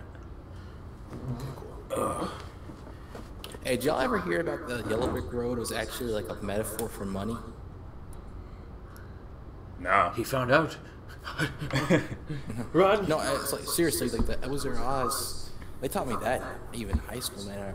You know, back in the day. Maybe I have no idea. I looked at it. No, it's the Emerald City represents paper money. The Yellow Brick Road represents going back to the gold standard. That's all it's about. I viewed it more as oh, that'd be too revealing. I thought it was about the Depression time or something. Like I think the guy wrote it around that time. I don't know. No, he wrote it like in the 1880s. I thought. I'm pretty sure the guy wrote it in the 1880s, and that's why he was like, oh, because they were moving. Now how we're not gold back at all. But back then he wanted us to go back to being on gold. Okay. Right before we left the gold standard. Probably the main reason why I chose the name. Well, he agreed with it too. Was more of like the champions' road to their. How could I say this? It's the truth. All right, we actually have a comment from the chat that we'll let you respond to. The Natural Progressive says, I, as a woman, want equal rights to vote and to be judged by my individual strengths. What do you think about that? Of course you have the right to, I mean, let's say the votes, they're counting our votes anyway. So, yeah, of course you have the right to vote, and you have the, Turfling Monkey says women don't have the right to vote. I say that women should have the right to influence their government they live under. They should have some influence over the government or whatever is governing their existence. They shouldn't just be sitting there like a slave, a baby making slave. But at the same time, it's gone. I think feminism has gotten modern feminism has gone too far. So I don't know how we could like how your body has a feedback loop. If you produce too much one hormone, it will start burning that hormone. We should have checks and balances and shit like that. But she's saying she is a feminist, right? And obviously we're in modern times, and her definition is saying that you need to consider the individual strictly. You judge a person on their individual merits. She also said this. She also said true feminism is judging people on their individual strengths, not making assumptions based off of sex. Well, Which I agree do with. that when they do that totally when it comes to men? When she sees a man walking down the street, does she assume that he's a potential rapist or some shit? I mean, does she fully do it where she's not misandristic at all? She's totally. Well, to be fair, judges a man by his. Oh yeah. To be fair, I don't know this person, but based off what they said, I would say I would assume that probably not. Like they wouldn't go that route because. Well, I'm just using some Socratic questions and just trying to prove her hypocrisy. Her that's hypocrisy? what I'm trying to do. Yeah, how she's being probably a hypocrite. She wants all these rights for when it comes to women, but does she want? She just said she made it broad, so she made it very easy to attack. She just says judge a person not by their sex, by their merit, basically. Okay, well, I'm just understanding. Does she do that for men? That's all I want to know. Okay, well, look. I think that's what she means. Look, if we look at what this person said specifically, it's judging people on their people on their individual strengths. And the reason one would be feminist is because of the past oppressions, or maybe even current things that happen. Now, that's what would dictate the differences. Now, with that. my only beef is just one thing, is somewhat regulating it with a title and maybe a team, but that's it. Everything else, as far as considering the individual, leaving sex out of it, and have people look at strengths and like heavily the individual strengths, not making assumptions. And that's all. And also, I want to say that I disagree with feminists the way I disagree with MGTOW. It's like, why is it men going their own way? Why is it feminists? Why, if you're gonna be righteous, be a righteous person. Drop the labels.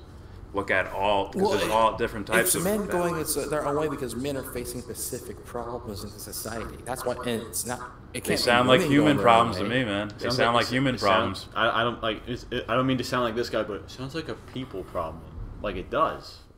People, meaning good and evil, ignorance versus corruption. Have y'all heard of Idmore? Idmore? Yeah, IBMOR. Idmore.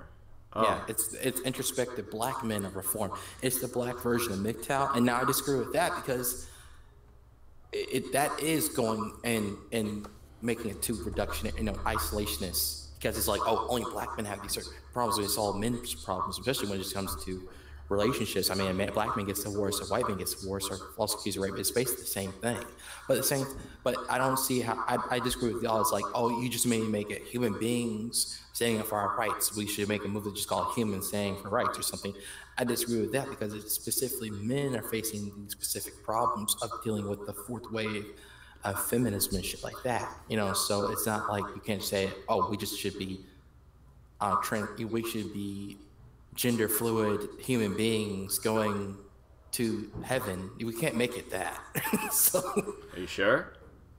Yeah, I'm pretty sure. We can't just be gender fluid spirits or whatever the feminists want, or whatever the what if I told the you LGBTs call it? We're already here. I mean, society's already there. I'm just saying, I'm not going to go along with it. So, society can do what they want to do. So the person in the chat that's calling themselves a feminist, I don't think they're speaking in it on it. I don't think they're looking for equality of outcome, like you said before. I think they're actually saying just judge the person as an individual. Okay, yeah, of course. I mean, but it's scary about feminists. They say they can talk a good talk, but at the end of the day, they still want their extra rights and shit like that. They want to listen. They want that listen to believe shit when it comes to rape and shit, or always give a woman vagina movie even though you're only married 6 months, you know. So or just jacked up 6 months. So Oh boy. it depends on. I just hope that. And it's like a politician. They talk a good talk. I have nothing wrong with those statements. It's just what's veiled behind that shit. But I'll never know because it's just a comment, you know. Me personally, I don't know this person, but I believe them honestly because I know a person can come up with that and honestly say it, no matter what gender, even age or race or anything. Someone can come up with that. I've come up with that, right? I copy and paste. And it's not because of my dick either. Like I just came up with that with introspection. Someone understanding themselves to where they go beyond the biological conditioning or even the environmental conditioning, and they understand who they are isolated on its own. And that's why I mentioned the authentic versus the inauthentic person. Someone that doesn't somewhat fall victim to the conditioning of society to say, well, my name is Bill and I love this. No, we're going to call you Bob. And you don't love that, you love hockey. Now go. No, really, Canadian, I'm being a little silly here, but there is plenty of wisdom. See, this is, once again, a comment from the Natural Progressive. She says, in fairness, there are a lot of women that want to be held above men, and they piss me off too. Well, again, Is see that right there. Is she pretending? I talk about intentions here. I talk about intentions. Like if one sees corruption, right, and this individual knows that it is wrong, and they're not. I mean, it basically means they're not ignorant to the idea either. You know, it's basically you in a ballroom dancing with someone. There's a dead body in the fucking middle of the room, and everyone else is ignoring it, and you're the one that's like, "What the fuck is that?" And you leave because you know it's wrong. You know, like what the fuck's going on here, right? So. What I'm saying is, it's someone seeing that something is wrong, and that's their intentions, versus I want revenge. Yeah. And that's wrong.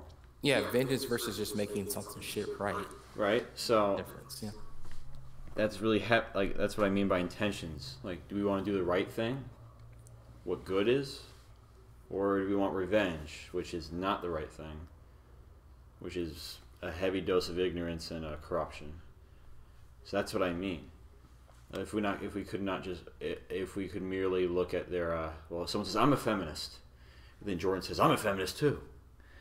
And then I could ask, well, why do you call yourself a feminist? And then I give my spiel, then he gives his, then it's more of like, we come to the understanding that, we don't have to really regulate ourselves towards the titles of the specific group. And it's like, okay, I gotcha. Then you ask him, and it might be, well, we want revenge. And it's like, oh, you're not ready yet. It's things we can't see, really, which is why the whole group forming thing is silly to me. Right? Take them as individuals. I mean, would you agree that they come from good? Ideally, I mean, my bad. From what we can see, and as far as what empathy allows us to understand, they come from good intentions. Some feminists come from good intentions. I mean, like, you even have the chick that made y'all heard that Red Pill movie, right? Where you get the feminist chick. She made a movie about the MRAs. This kind of people who consider MRAs or men's rights activists. Yeah.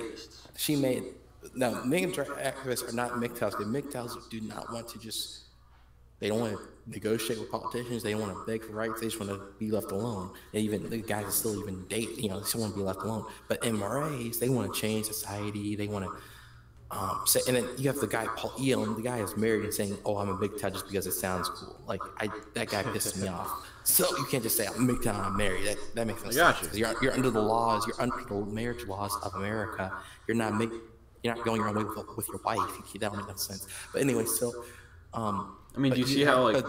But I was saying the point before you interject. I was just saying the point was you had a feminist who seemed like she had good intentions, but she just made a movie about herself. She made a 2-hour movie that was her experiencing MRA. It was not about men. It was just about her It was even about, she didn't even talk about her acting career shit. So it was not about, yeah, she seems like maybe a nice person, but she's still just a egotistical woman that made a movie. So Could be ignorance, I would say. That could just be an egotistical person. Yeah. A lot of documentary films take you in first person view so that the audience can see the changes going on with the person, right?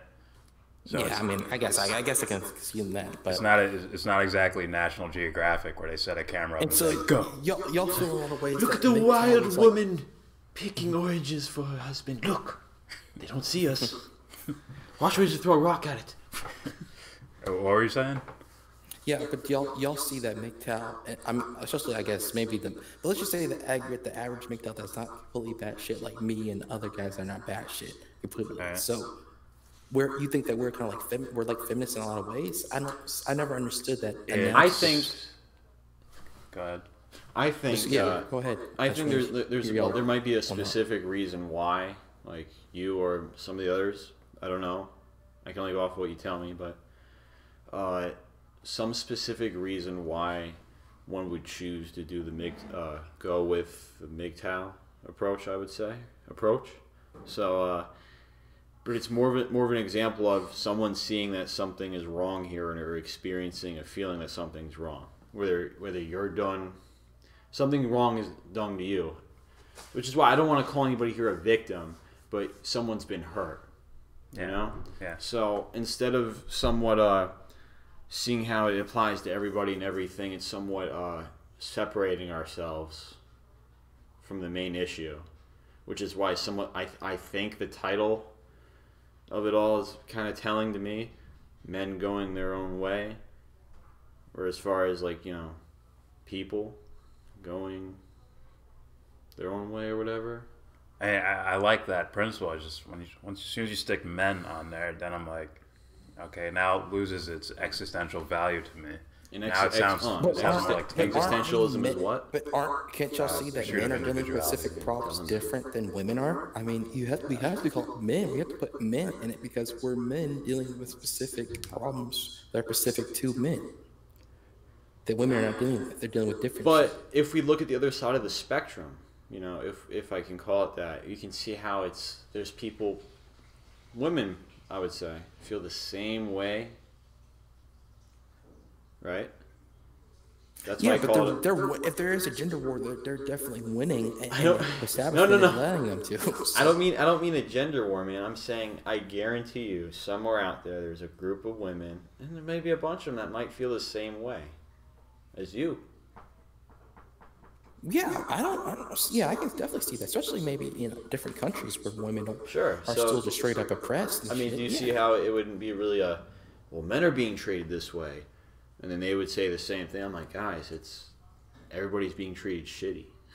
Yeah, once let's say a person did their existential work, they can look at this and say, oh, this person's just immature. Sure. Instead of this is what women do. You see the difference there? Mm-hmm, right. There's more of an understanding of just, oh, this person's just ignorant now or corrupt. The only thing I would as far as like look at as far as okay, this girl right here has bought into the societal, is that a word? Whatever. What society? Fuck it. Society-driven stereotype of a girl or woman, right? You know what I mean? Oh, she's gonna follow that, yeah, and so is the man. Great. Now I have to be a victim to that. Wonderful, you know. Yeah. So that's the only thing I would say as far as like, it's good. It's a good observation thing, but it somewhat stops there. You know, it doesn't go beyond that. It doesn't transcend that. You know, as far as seeing for what it really is. As far as like, fuck, man, this girl, she's not looking for a soulmate. She's just looking for pleasure. So is the other guy over there.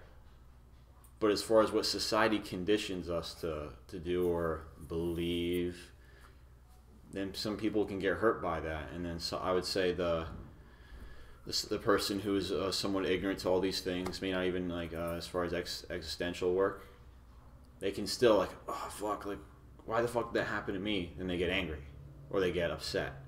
and then this shit happens, you know. And then they find like-minded people, and they all stick together. And there's nothing wrong with that. There's nothing wrong with that. It's just I expect it to go.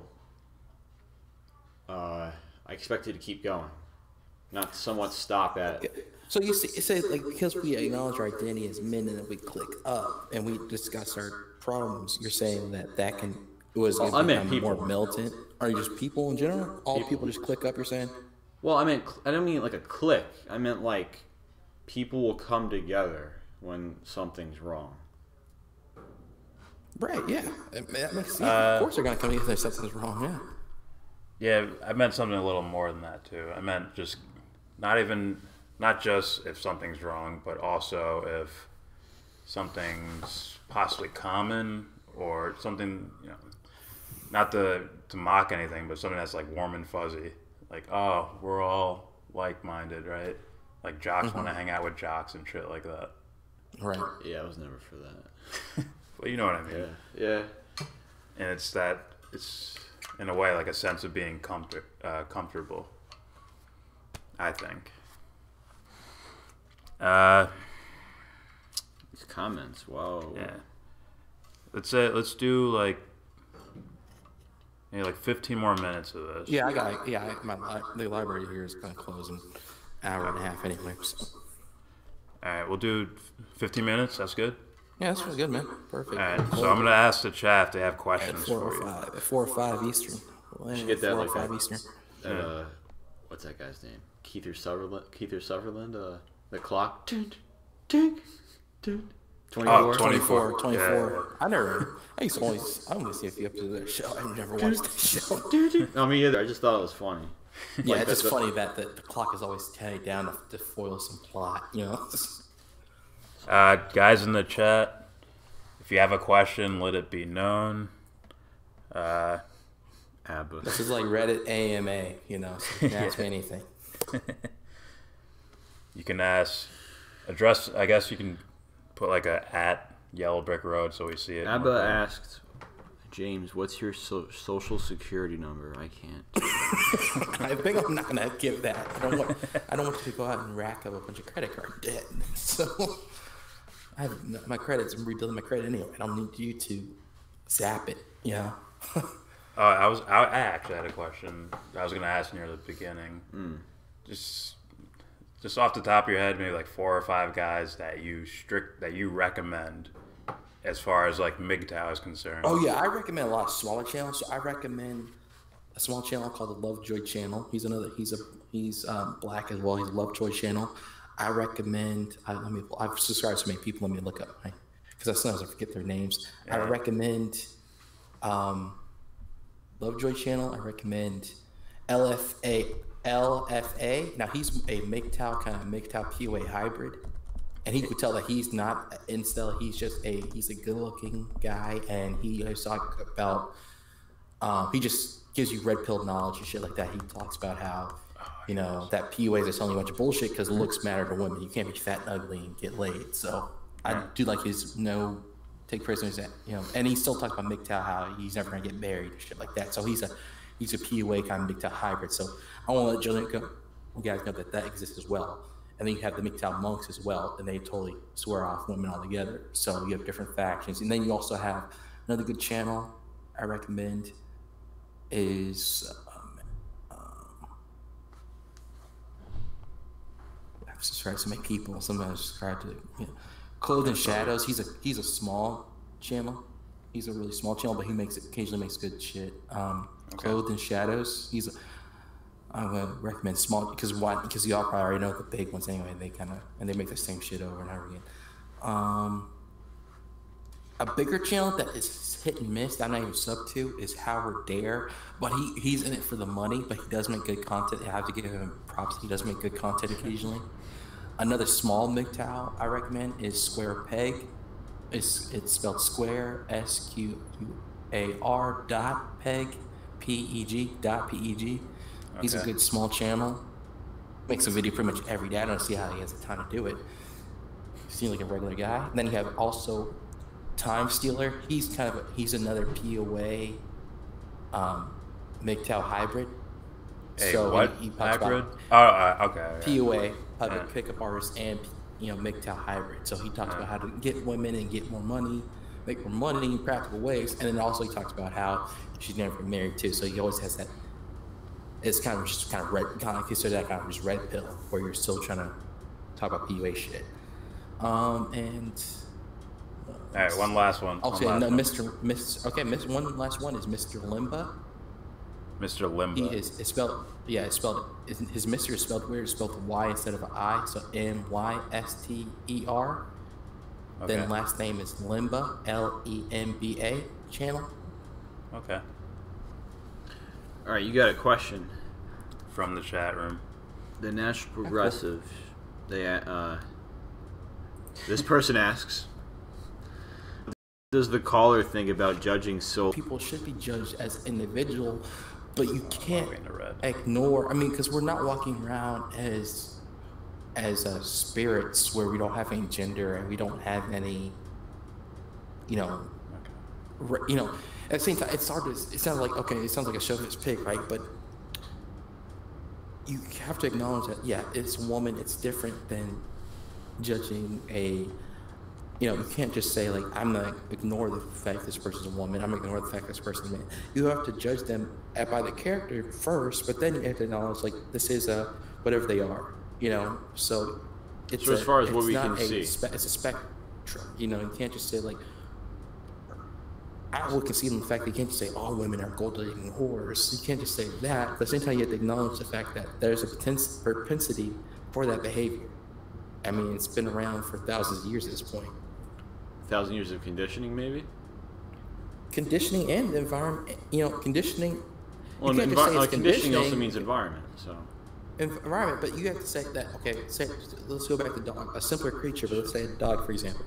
Dogs are born to bark, but they were bred by people to bark. But we were conditioned by nature to have us and then we build a society around it, but we're conditioned by nature to act a certain way, but it's already built into us to act a certain way. So women are built into them to, even I guess lesbians, but women act a certain way based on their, what they can get away with. They can't get away with the same shit in an Islamic country. But as soon as they get over here, like that porn star, for example, they start filming porno and doing other shit and then she would get thrown in jail back in our native country. But since she gets over here, so the culture is a factor. At the same time, women are hypergamous. Pretty much, I would say that it is pretty slick, like it's hardwired. It just manifests differently depending on the environment and the culture. Okay, but that's not really a known, is it? That's you based on whatever. It's a hypothesis. It's a hypothesis with a lot of support because it is psychology. Psychology is a soft science, It's not a hard science where it's like chemistry. Every time you mix. I might disagree with that. What do you say? You're saying psychology is a hard science, so it's like, like how we know the sun's going to rise every morning because of the astrophysics behind it. We don't. It's not like a hard science. Okay, you say every time you add 2 + 2 equals 4. Unless you have some unless it's a secretly imaginary number. But 2 + 2 equals 4. We created that, right? But in nature you add 2 + 2 just in nature. I don't think math is not completely a human construct because it's just numbers that just exist. I would say it is something that we created. Okay. We can apply it to things we can see, Okay, there are certain things. Well, even chemistry. Chemistry exists, and we're a product of chemistry because we have to have chemistry to our bodies going on to live. But chemistry, those chemicals are interacting regardless of our human consciousness or not. So it's a hard science once you determine what's going on. If you mix sodium and chloride, it always reduces salt. So I would say, as far as a person understanding things, it's the exact opposite. I would say the psychology is the hard science because you can read your own mind. You know what I mean? Like you can observe your own. You can observe your own mind. You can observe your own mind. You can test your own mind. You can hard facts know what's going on. You can know when you're lying to yourself. You can know when you're feeling anxious. You can know when you're feeling happy. Let's say for example, love, right? You say like, oh, I'm in love or so. But you have the show. Y'all familiar with the show Rick and Morty? I've seen part of season 1. Yeah, me too. I haven't seen that many episodes. I've seen season 1 and 2. Okay. So, but he says in season 1 or 2, he says, "Oh, Morty, never get married. It's just chemicals in your brain." But how do you know that if you say like, "Oh, I'm in love with this girl or whatever," how do you know it's not just your brain tricking you to be in love so you reproduce? Well, this is you can't be objective. I understand. Well, this is my take on that. I'm not discounting anything that we can measure, even though I view things that we measure as strictly more of like a probability. Like 4 inches over here is going to be probably 4 inches over here, and nonetheless, it's something that we created. And the other thing I look at as far as how would I say this, chemicals in the brain. Again, it's something that I believe it's a byproduct of what we do internally. And here's the other thing too. How can you love anything or anybody if you don't love yourself? So when someone does that, which is like what I believe is where the whole term is like know thyself, you know. That's where I think that's where it begins. I think of it. Let's reduce it to scientific language. Okay, so love is romantic language. Won't we just say I've heard it put by a scientist one time that says love is romantic language? Yeah, I call it romantic language. So it's not scientific. Scientific language would be it's a vague term. I get what you're saying. No, it's romantic. It's like poetry. It's not objective. Sure. It's romantic. It's very romanticized. Love. It's not objective. It's not scientific. So scientific language would be more existentialism. So a person cares about you. Your hand does what you tell it to do, and so it's essential to your body. You don't love yourself. You are essential to yourself. You make sure that you are eating right. You're exercising. You're doing what you have to do. You have to fix your car. Your hand does what you tell it to do, and it fixes the car or changes your oil, whatever. Why? It's essential to your body. Why? But because your brain is firing the synapses, and then your neurons to make your muscles contracted to what you tell it to do. But it's essential to your body. How about when you're depressed and all those things don't seem to mean so much? You see people who lay up in bed all day. Well, yeah, that they don't want to go out to the ballpark. Mild to severe mental illness. You're depressed. Is that a brain thing or is that a existential, personal thing? I think you misunderstood me. I didn't say extensional. I said existential. Extend, like the word extend. Okay. So extend, you could replace the word love with the scientific word extensional. So your hand is extensional to your body because it does when you're not mentally ill, you're not depressed, your hand does what you tell it to do. If you tell it to clothe yourself in the morning and brush your teeth, it does what you tell it to do. But you don't love yourself, like that's romantic language, saying I love myself. That's romantic language. Or I love a girl. Or she loves you. Yeah, she loves you until you won't love that girl no more. She stops having sex with you. You probably won't love her too much anymore. She's not being extensional to your life. She's not extending your life and being an asset. And I gotta disagree with all that because yes, regardless of the conversation, we're using words, correct? And the words are gonna have their own subjective meaning to each individual. So when we say love, it is a concrete thing. The word is romantic, as you say. Oh, sure. But the actual thing that goes without words is actually happening. The thing that's not on paper, Well, I still feel that because it's romantic language, you cannot define objectively what something is if you're using a romantic term like love or said like, oh, I have, it's like saying, oh, I just feel that God is real. That's not scientific. You can just have a feeling, or I feel that this girl loves me. I feel I love her. That's not scientific. So you can feel that way, but it's not scientific, and you can't narrow that down to have a scientific conversation about it. You're just talking about feelings. You're just saying, oh, I feel this way, and it's not really reality because your hormones or your brain is telling you to feel that way. So hold on. I agree with you that it can't be shared amongst each other because honestly, I think we all speak different languages when we talk, right? We have filters with ourselves, right? We're all speaking English where we're using different jargon and shit. So yeah. Yeah, there's filters within the ego, I would say. So, yeah, I agree you can't really share it, but that doesn't make it not true. I don't know if you're saying that or not. Yeah, it's true to you. It's true until it's true, but it's like a subjective truth. It's different from subjective truth to objective truth. No. There is only one truth.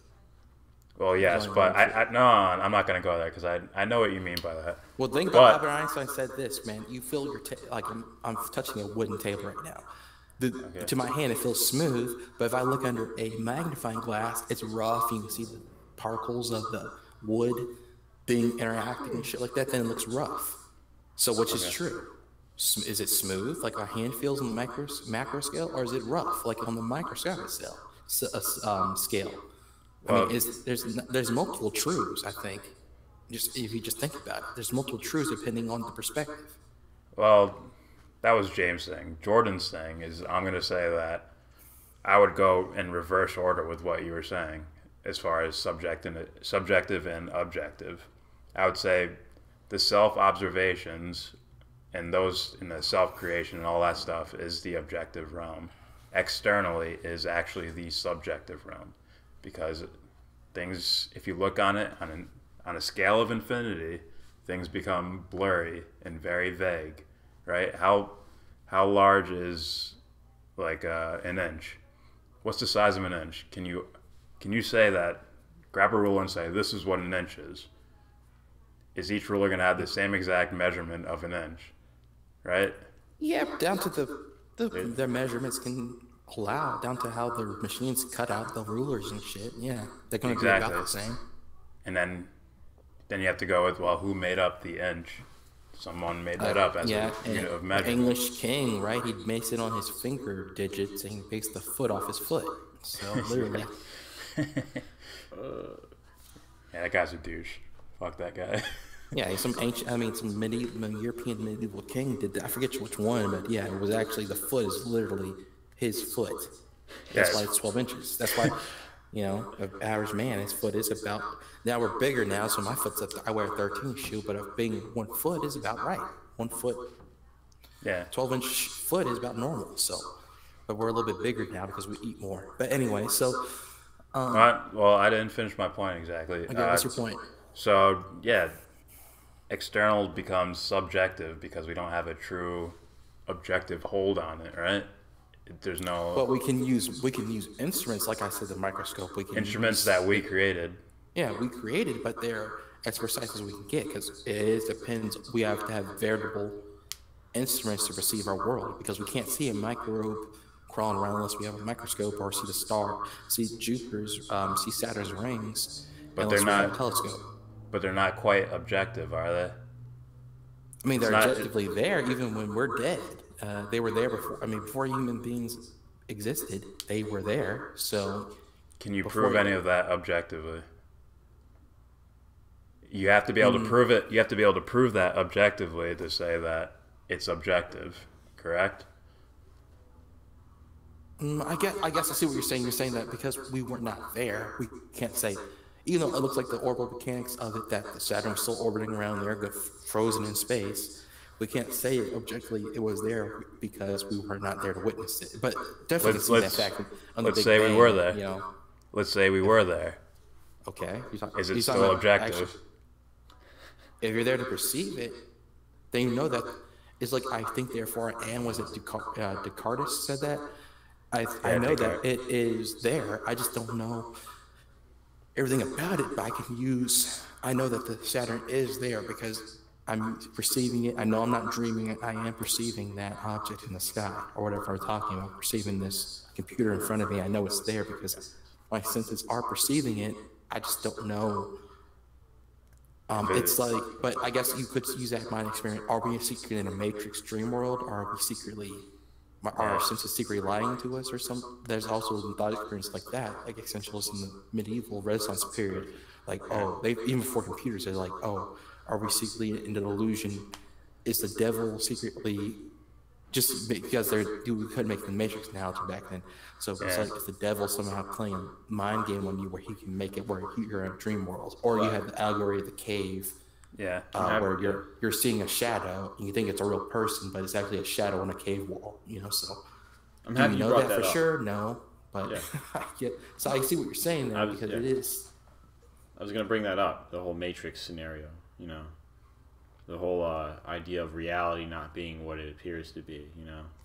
Just looking at it, not saying, well, I'm not saying I believe that. I'm just looking at it as like a possibility. It's a thought experiment. Yeah, Sure, it's a exactly. possibility. Exactly. You know, we won't know until.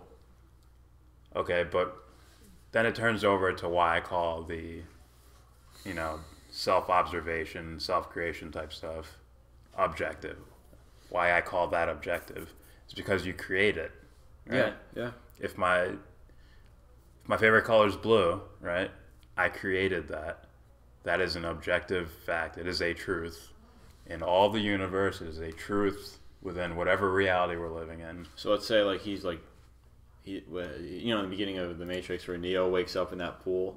It's like, oh, it never like, oh my God. It's like none of the, how would I say this?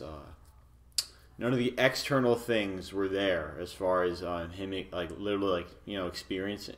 He experienced those things, but they weren't like, how would I say? It's like a simulated version, but that doesn't change the fact that his favorite color is blue. And yeah, exactly. I see what you're saying there. That's where Descartes comes in. That's where Descartes, I think, therefore I am, comes in. That's where it comes in. Yeah, you know that we know that we exist because we're thinking and we're alive. Before 1991, I was not thinking, but now I'm thinking. So, but that only says something about you. It doesn't say anything about the rest of reality, right? True, I guess. I mean, it's like the whole thing of you could be a brain in a vat scenario, even for the Matrix, the brain in the vat, or the allegory of the cave. Yeah. You could still be perceiving a falsehood as truth. You know, the allegory of the cave is the Plato's theory of you chain up a bunch of people in a cave and they see shadows in the wall from outside the cave. Let's say like the cave has a roof on the top and the sun comes in. They see people walking above them. They think the people are just shadows, but they're actually just people above the ground. Yeah. So perception. Perception. Yeah, it's a perception thing. So again, just like, you know, measurements and science, math, all these things are amazing. You know, I like it. I apply it a lot. Mm-hmm. But do you see how it's somewhat easy to break down as far as how it's not a truth? It doesn't equal truth. It equals probability to give us the most likely answer. Some assholes out there like to distort it, you know. It's more of a it's less of a it is and more of a it likely is. Sure. Which makes it sound subjective to me. Right, because you're saying, because it goes back to no matter what the scientists or we as people perceive it to be, we always can not perceive it correctly. Like I wear glasses, for example. Without glasses, I'm blind, so I have to have that corrective, the instrument to see clearly 20/20. So. And then who's saying that's even 20/20, right? Yeah, that's even 20. Yeah.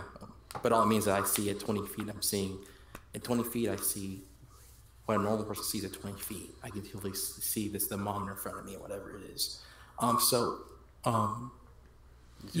what you're saying. I can see it on that fact if you're talking about existentialism, like, you'll never know if this reality is, because, like, for example, like, you have certain, like, birds or some shit, they can see infrared. They can, like, certain hawks, they can see infrared. They can see ultraviolet, and they can see rat pee, urine, and shit. And then they'll go down and swoop up the rat. We can't see that shit, but they can see the infrared. From what we understand, yeah. Yeah.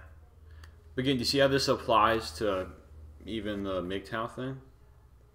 I see our perception of the situation. We're perceiving, but how are we perceiving it? I mean, we have to respond to what we're perceiving. If we're perceiving that women are going to feminist shit. I'm not saying don't respond, because then we would just be zombies. Consume. I'm not saying that. But that idea of not knowing sort of places it more on an individual level to where you're focused on the individual. Once you're focused on your own self, then you can start recognizing others as selves. Thus, it's not a men's group against a women's group, or men going away from women. It's Corey going away from, I just need to get away from this. Yeah, or Jordan, I just need to get away from this stuff. Sure. Like, that's why I do not like team playing. I hate it. Because it limits the individuals, in my opinion, how far an individual can go. Yeah, you can't identify with groups and things like that. We have to. You can identify. But we have to keep our individual identity, of course. But we can't just say like, I'm going to ignore it and just say like, I'm going to forget about. We can't call it MGTOW, I'm not going to identify with MGTOW just because we're calling it men. Oh, we could have to call it ethereal spirits or some shit existing. You know, I'm not we gonna can't say call what it that. I'm not going to tell you what you can or can't do. Well, just what would sound a lot more practical is just people going their own way, right? But it's not people going their own way because women are dealing with different situations, especially when it comes to sex and comes to dealing with the society and shit. We're dealing with different situations. We can't just say people because it loses its. It doesn't sound as close. I got you. Well, no, it's not just like give me an example. How they whole thing. I heard that even Stan Lee, he didn't call it X people because that just sounds lame. Even though there's female members, that just sounds stupid. Yeah. Just give me an example. Give me an example of the difference. The difference of what? I'm just want to know your question. Different issues. Different issues is like, okay, when men go into to deal with like the worst example, right? Worst thing you can deal with as a average man, like he got married back in, especially guys before the internet, guys like 10 years older than me or whatever, they got married already, or guys are even my age got married at 21 or 20. Yeah. They're walking to a divorce court. Their wife sees a better looking guy, dumps him for the better looking guy in a no-vote divorce court. She was married for him 5 years. She still wants half his income, half his whatever his army check, half of his corporate job check or whatever. And that's different than what women deal with. If a woman is dealing with deals with different situation like, what does women deal with? Let's just say, okay, let's concede the feminists. Women are not hired in STEM field even though they want the jobs. That's a different situation than what men are dealing with as in terms of going to divorce court and then are being falsely accused of rape. Women are not falsely accused of rape usually. And women are getting away with largely. Let's look at tons of mainstream media stories, right? The women are having relationships with minors. And because it's like, we're like, the woman's hot, especially the woman's hot. Are you sure that's what you're being? That's what it is, or that's what's being presented to you? I understand. I can see the fact that they make a good news story. They're giving you the hot she trip bangs the 14-year-old kid. That's entertaining and sensational. But at the same time, you have to acknowledge the fact that women largely get away with sexual crimes and shit more than men. Men don't usually get away with sexual crimes. I mean, you have to concede with that fact at least. You can't just say, it's just the media. No. I agree with you on that. I'm talking about, and it makes sense. Sure. No, I'm not agreeing with that. What I mean is, as far as, I was going to make the point how each individual can be hurt. That's where I was going to go. I was going to go with the core principle of it, right? So that's why it is the same.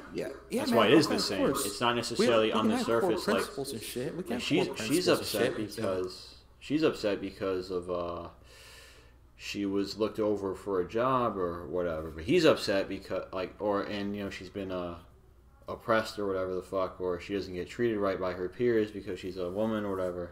And over here you got the guy that thought he loved this woman. She divorced him because she saw some guy because she's somewhat silly. Chad, and she saw someone that Chad or whatever, or some good looking guy named Chad or whatever. Yeah, she saw some guy named Chad with abs or whatever the fuck. That's called the inauthentic person. Two of them. So you have one guy who felt like he loved this person, and they divorced him for whatever. So it wasn't mutual. But anyway, I think it turns into ignorance and corruption. It becomes ignorance and corruption, which turns it into what I think is the core battle in all of life, which is good ideas versus bad ideas. Which is good. A religious person would say good versus evil, but I think that's the ultimate battle, which is So see how, like, with empathy, we can see how it's, oh, they're both hurting, so it's not different. One has a judge who may be biased in one direction. Okay, ignorance. And a wife that's trying to take advantage. All right, corruption. Yeah. And then the woman has like bosses who think women can't do this particular job. Sure. Oh, ignorance. Or a boss that's, I don't know, picking another woman because she's hotter. Oh, corruption. Yeah. I think they all narrow down to these ideas. It's just the same as, I can make this analogy. You have a kid. It could be whatever, boy or girl, doesn't matter. Very privileged. The family's fucking set for like 3 generations. Young kid has a pet. It dies. World ends, for them. They're so upset, right? Then you have a kid somewhere in the Middle East, right? Family gets blown up. They're all dead except him or her or whatever, Yeah. You see how there's like, oh, they're both experiencing pain and emotional anguish. See how it's the same? With degrees. It's the same, but it's like, that's even like the book, The Outsiders, in the movie, The Outsiders. It's like, oh, the rich kids have different problems too, but the poor kids have way worse problems. Like, they were like running like the. You would agree it's pain, right? Yeah, I agree. There's pain there, but I can't compare myself to. I'm middle class, like got a car, got all this shit, and then I can't compare myself to the poor Middle Eastern African kid dealing with some crazy shit.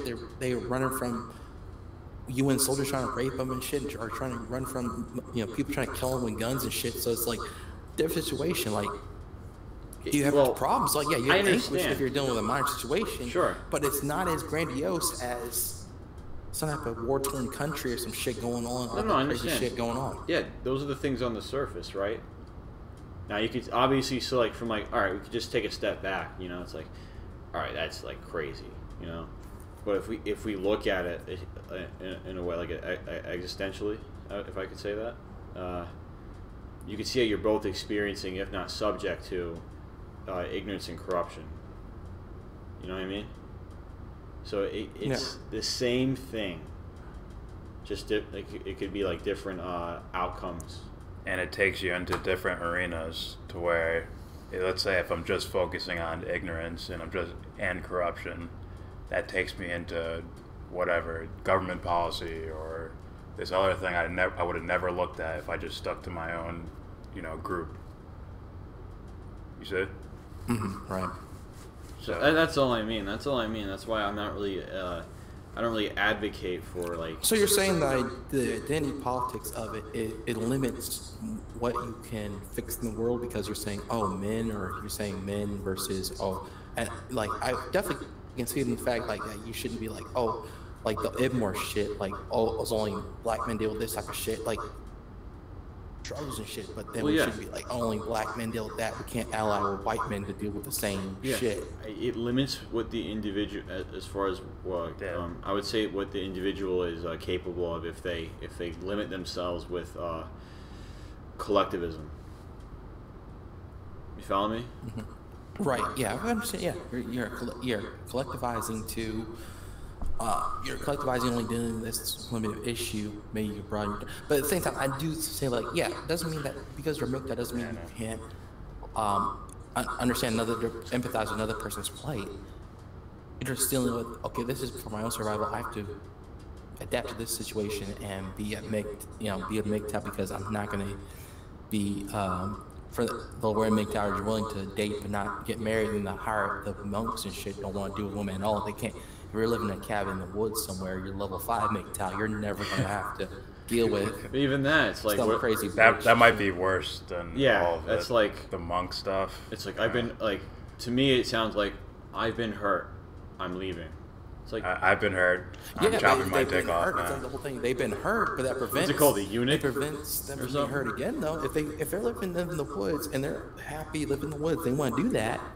Yeah. Then who's to say that's bad? No, there's nothing wrong with it. No. I'm not saying you have to get married. I'm just saying It all depends on if you're running away from something That's what I mean. or you're running towards something. That's what the different levels. There's different levels. That's what I try to explain to people that are just hearing about MGTOW. They don't know that there's different levels to it, and they think everyone's as militant or as ranting as San Free or Angry MGTOW.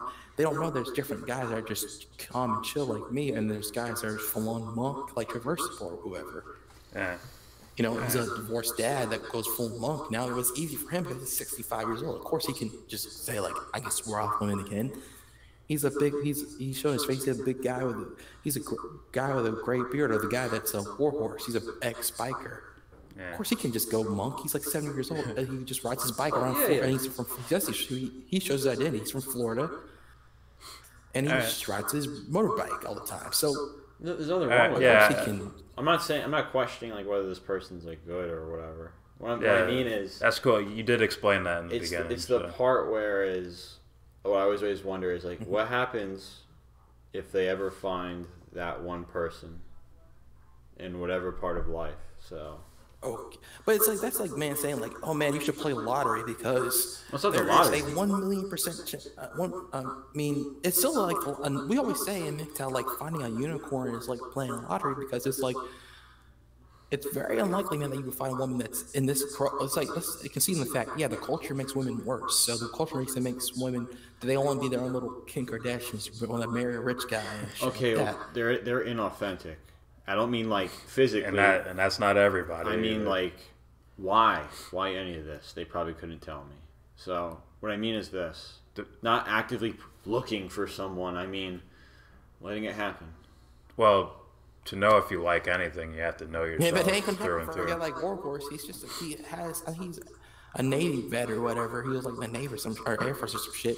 But he's an old guy that is like, I don't believe in like the whole like, oh, love is blind and shit. So this old guy, how can I think he's divorced or whatever.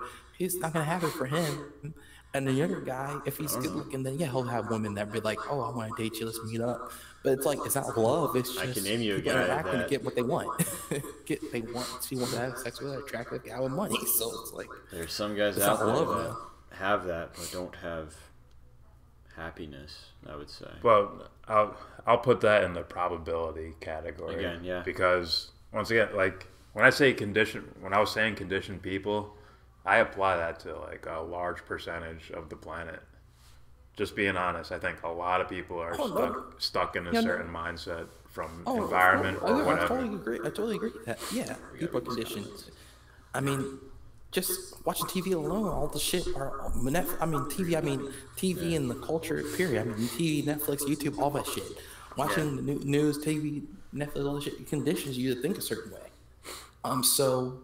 Yeah, I totally agree with that. Yeah, there's conditioning going on, but you can't just say like, "Oh man, there's true love out there," and I shouldn't be MGTOW. I mean, like, I'm saying there's level 1 MGTOW where you're saying like, I'll even have a long-term relationship as long as she doesn't shack up with me. I'm willing to have a long-term relationship.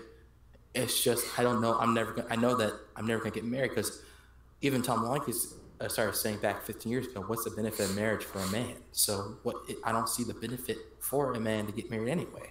I'm not saying I have to get married. I'm just saying, where do you think the idea of it came from? The idea of MGTOW? No, the idea of two people. Two people getting together Marriage. That's religious, right? It's religious, and it's also just the movement from where, even the Bible, even though I don't know the Bible, it's just a bunch of myths, but even the Bible in the beginning, it's, polygamy was okay, and then became not okay, and later on. But do you see how the idea of it can somewhat be cool, right? Without the whole, all right, sign this paper, then your maiden name is this, then that. It can just be just a celebration between two people. Yeah, he's saying that. Yeah, I mean, MGTOWs a lot of MGTOWs have that, where they have a long-term. Who was MGTOW that has his own girlfriend? I think Barbarossa has a girlfriend. I think. I don't think he's married though, but I think one MGTOW, old school MGTOW producer Barbarossa, he has a girlfriend, I think. So it's not like MGTOW, some MGTOW are they're totally against being with a woman. It's just that they don't want to limit the chance of the situation over. So getting married, that's like, Oh yeah, but getting hurt, yeah, but it's also if you get hurt and you just break up with a girlfriend and she doesn't take your shit, you can get over that. I think you're talking about finances, right? Like financial shit. You're talking about finance? Yeah, no, are you talking about like the finance? I'm talking about just financial shit. I'm saying over a bad breakup, you'll eventually get over it unless you're some type of really girly. I mean, I'm not trying to make fun of the guy, but you'll eventually get over it. After a year, you'll do your crying, you'll get over the breakup of the girl, cheating on you, you'll get over it. It's like, what's that song that you're I'm all out of love? It's like that should start playing when she breaks up. Oh baby, come back. I was a fool. That's the 80s shit started playing. Baby, come back. What's the movie with the dude holding the stereo outside the window? I don't know. I would have shot that guy. Get out of here. Yeah, me too. Fuck out of here. All right. So No. The window pops open. You just hear it say "World Star." It's like, All right. One last thing before we let you go. You can make this short and sweet. Yep. How do you define red pill? Because I hear it defined so many different fucking ways. Well, yeah, red pill is hard to define because it has so many different interpretations and so many different connotations. Shit. Some people say it came from the Total Recall film. Really? The first one from Arnold Schwarzenegger, because they had the red pill in the 1991 movie, and it's like, oh, take the red pill and you go back to waking up from the Total Recall machine. But most people say it comes from the Matrix, which came out in '99. It's like, take the red pill to go down the rabbit hole, or take the blue pill to wake up in your bed. It's like, but the red pill, I think, is just waking up to the red pill in the contents of the manosphere is waking up to the fact that love is largely a lie, that we're biological machines, and women are not that there's anything wrong with them.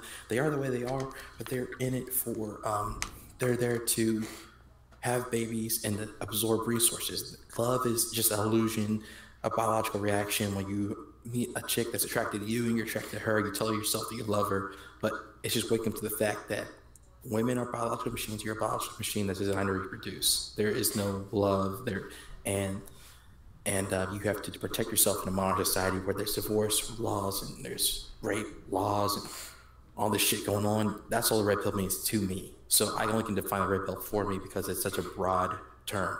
Yeah. So if you understand what I'm saying.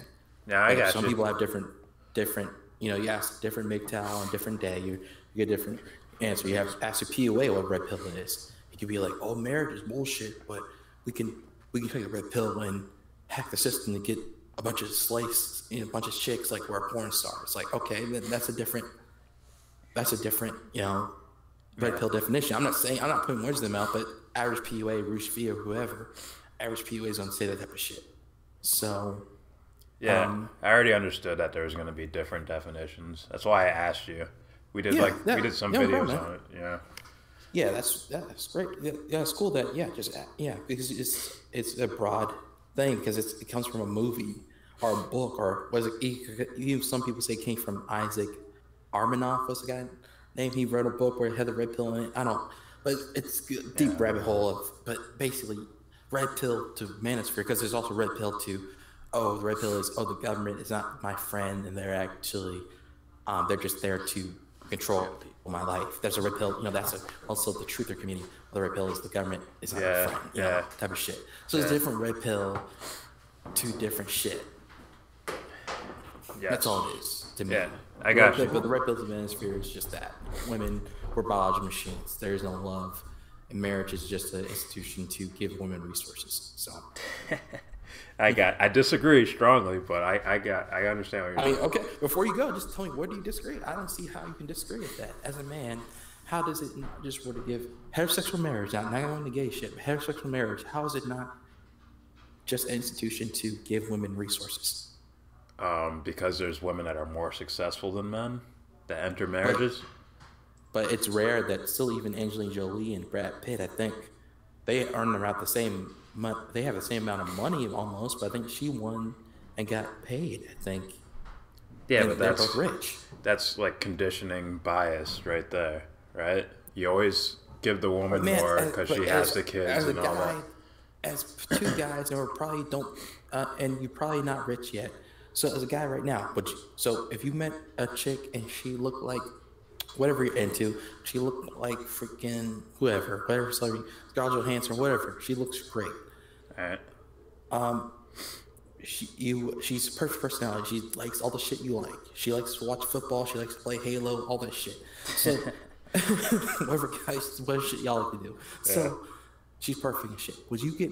She's the perfect. She's like weird science perfect. So you date her and then you're like, let's get married. You're like, we'll do it. Would you get married to her knowing the divorce laws in America? Well, no. First of all, I wouldn't. See? Well, hold on. I would get married, but I wouldn't get married. And what I mean by that is, I don't need the government to tell me whether or not I'm in love with someone. So you would still shack up with her, like just what we call shack for sure. Play, like you live in bang her, and you live in the same house and you bang her. So for sure. But you have the common law shit. She can introduce you, say, "This is my husband, Jordan or James," and she can introduce you like 5 times, and then she give that to the divorce lawyer, and she still take half your shit. That's what with MGTOW we always say: don't shack up either. Fuck. I mean, I understand, but at the same time, knowing who I am, I wouldn't jump into a situation unless I'm sure, right? You said the perfect girl for me. Well, the perfect girl for me wouldn't do that. I mean, say at the time, I maybe put that caveat. At the time, women change. In 10 years, she started getting fat or whatever, and then also, so she could just see that Chad. She could start seeing that Chad and wait. want to divorce you. Which part of her is getting fat? Which part is getting fat, though? Her ass is getting fatter, too, but her belly got fat, too. Hey. As black guys, we all have a fat ass, but at the same time, the belly get fat, too. So we want a brick house, but not all the sides. We don't want the front and the sides. You know? I'm learning like new shit to like say now. Brick house. Hey. All right, just real quick, James is gonna answer the question. What? Okay. All right, you're that. I know I don't want that. All right, you're perfect girl. I like the reference you used, the weird science girl. You made her in a lab. She's perfect personality, all that shit. She's all right. Would you marry her? Huh? No, caveat is though, man, she's not some weird sized robot where she's not gonna rebel against you. I know you mean. You will never rebel. I know you meant. She's an actual person that you meet that happens to be. Yeah, she's just and when you first meet her, she is perfect. It's like you don't. It's like buying a car. You don't know if it's gonna break down tomorrow though. But the day one you meet her, she's perfect to where she's presenting to you. But she could be secretly a she-devil underneath it. But when you meet her, 5 years from now, she could divorce. She's perfect when you meet her at that moment, though, to your personality. She likes all the same shit you like. And it's just genuine, too. But 5 years from now or 2 years from now, she could see Chad. The funny thing is, I went to go take a piss. I didn't hear any of this. Oh, okay. My see, scenario to him to just prove how the marriage of MGTOW was. The perfect woman, you meet the perfect woman, right? And likes all the same shit you like, and it's genuine. She likes football, she likes video games, whatever you like, right? But then you have to, would you get married to her knowing that she could turn against you and want to marry Chad in 2 years, and you have to pay her half your income for the time until she gets married to another sucker? But here's what would happen. If she's the perfect girl, me and her would laugh at Chad. And we would throw. That's what you say now, man. But I'm telling you, she could turn, man. She could turn away and say. Going into that philosophical realm. Okay. Well, if you say that, man, that's the difference between MGTOW and no motherfucker. We're saying we ain't get married, period. James is a bit of a Nazi, so he'd do like quiet experiments and shit. Set up cameras when no one's around. Like, oh, okay. And do what now? And do what? Just film this kind of... Test her behavior patterns and shit. It's like, hey, did you have wires on my face when I was sleeping? No. No. All right, I guess that's it. Okay, go ahead. Okay, Much appreciated. No problem, man. It's good talking to people, even if they just different ideas and shit. Sure. So. Yeah, same here, man. Same here. It's not like we're gonna quietly diss you when you leave. Hey, if you do, I'm gonna find out where you live, kick your ass, come in there, and kick your ass. Well, I see your thing has like a gun, so I'm just gonna. Yeah. I'm just gonna not. Yeah. All right. I only have one gun right now. I'm gonna buy a lot later though. I see 2 AKs, so. It's an AR and an AK. I'm gonna get an AR here soon. I only got a pistol right now. All I know is they both go. Wait, is the AR-15 holding a bow and arrow? Am I seeing that? No, the bow and arrow behind me. I just put a bow and arrow behind me. Like your gun's got weapons with? What the fuck? Is that for Chad? Not for Chad. I don't care for Chad. He gets my ass. All right, go ahead and plug any shit you got, social media or your YouTube channel and all that. Oh, this YouTube channel is just Armchair Revolutionary. Really easy, just Armchair Revolutionary. That's it. And I don't really have any on my MGTOW. I don't do any social media. All I do is YouTube. So I just have a YouTube channel. Okay. And I've even talked to a guy who wrote a book about ancient Egypt. So I don't just talk about MGTOW only. I talked to a historian who wrote a book about how ancient Egypt made Christianity or some shit like that. So I talk about different topics. I don't just talk about MGTOW. So if you go to my channel, you'll hear mainly MGTOW, but mainly you'll hear different shit too. So don't think your audience can go to my channel. And I'm not one of the crazy MGTOW. I only talk about MGTOW shit. So. Good shit, man. This was a dope conversation. We talked about a lot of shit. Yeah, we got a lot done in 2 hours, and we talked about a lot of shit. Yeah. And we even went to some existential shit. That's where it was going to go. That's where we live. We can't help it. Yeah. All right, so guys. Simple shit too, yeah. Guys, check out Armchair Revolution on YouTube. Subscribe. Do you have like a Patreon or something? No, I just have a PayPal. All right. Hit his PayPal up. Give him a couple dollars. I think it's paypal.me/armchairrevolution. But my actual channel name is Armchair Revolutionary, like the Revolutionary War Revolutionary. Okay. So yeah, give him go in your bank account, empty it out, send it to him. Give me some money so I can buy some guns. Careful, the government might hear you. Yeah, all right. Guns. Well, they kiss my ass too, man. I'm in the National Guard anyway, so they can kiss my ass. They already know who I am. They got everything. They can come kick my door at any time they want. Just go hunting anyway. Damn, I need to go full on. Get the Armchair, do a full on revolution. They try to take my guns away. They can kiss my ass. What's the point of being in the damn army if you can't fight for freedom? You know? That actually makes sense. That does make sense. One day. All right, we're probably gonna stay alive, but we'll let you go. All right. All right, man. Peace out. Yeah. See ya. Bye. Good. All right. What the fuck is that shot?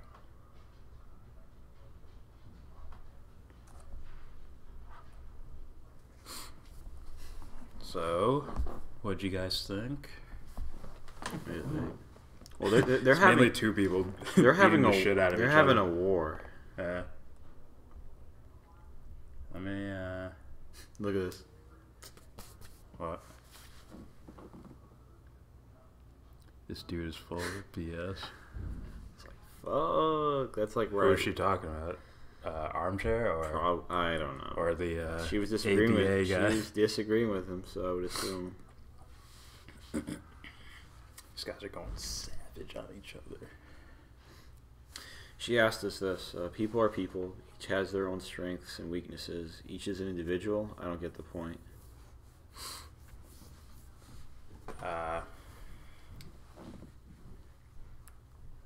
Yeah. I agree. It's vague, but I agree. Yeah. I mean,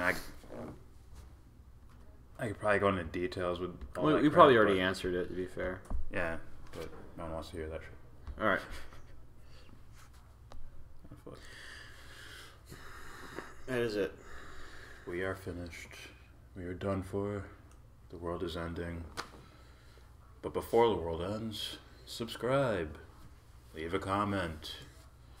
Come back for our Are we going live for UFC? It's at 8. Main card at 10. We'll decide later. We might be back for the UFC. probably the main card. Thank you for watching, guys. And as always, give this live stream, debate, discussion a thumbs.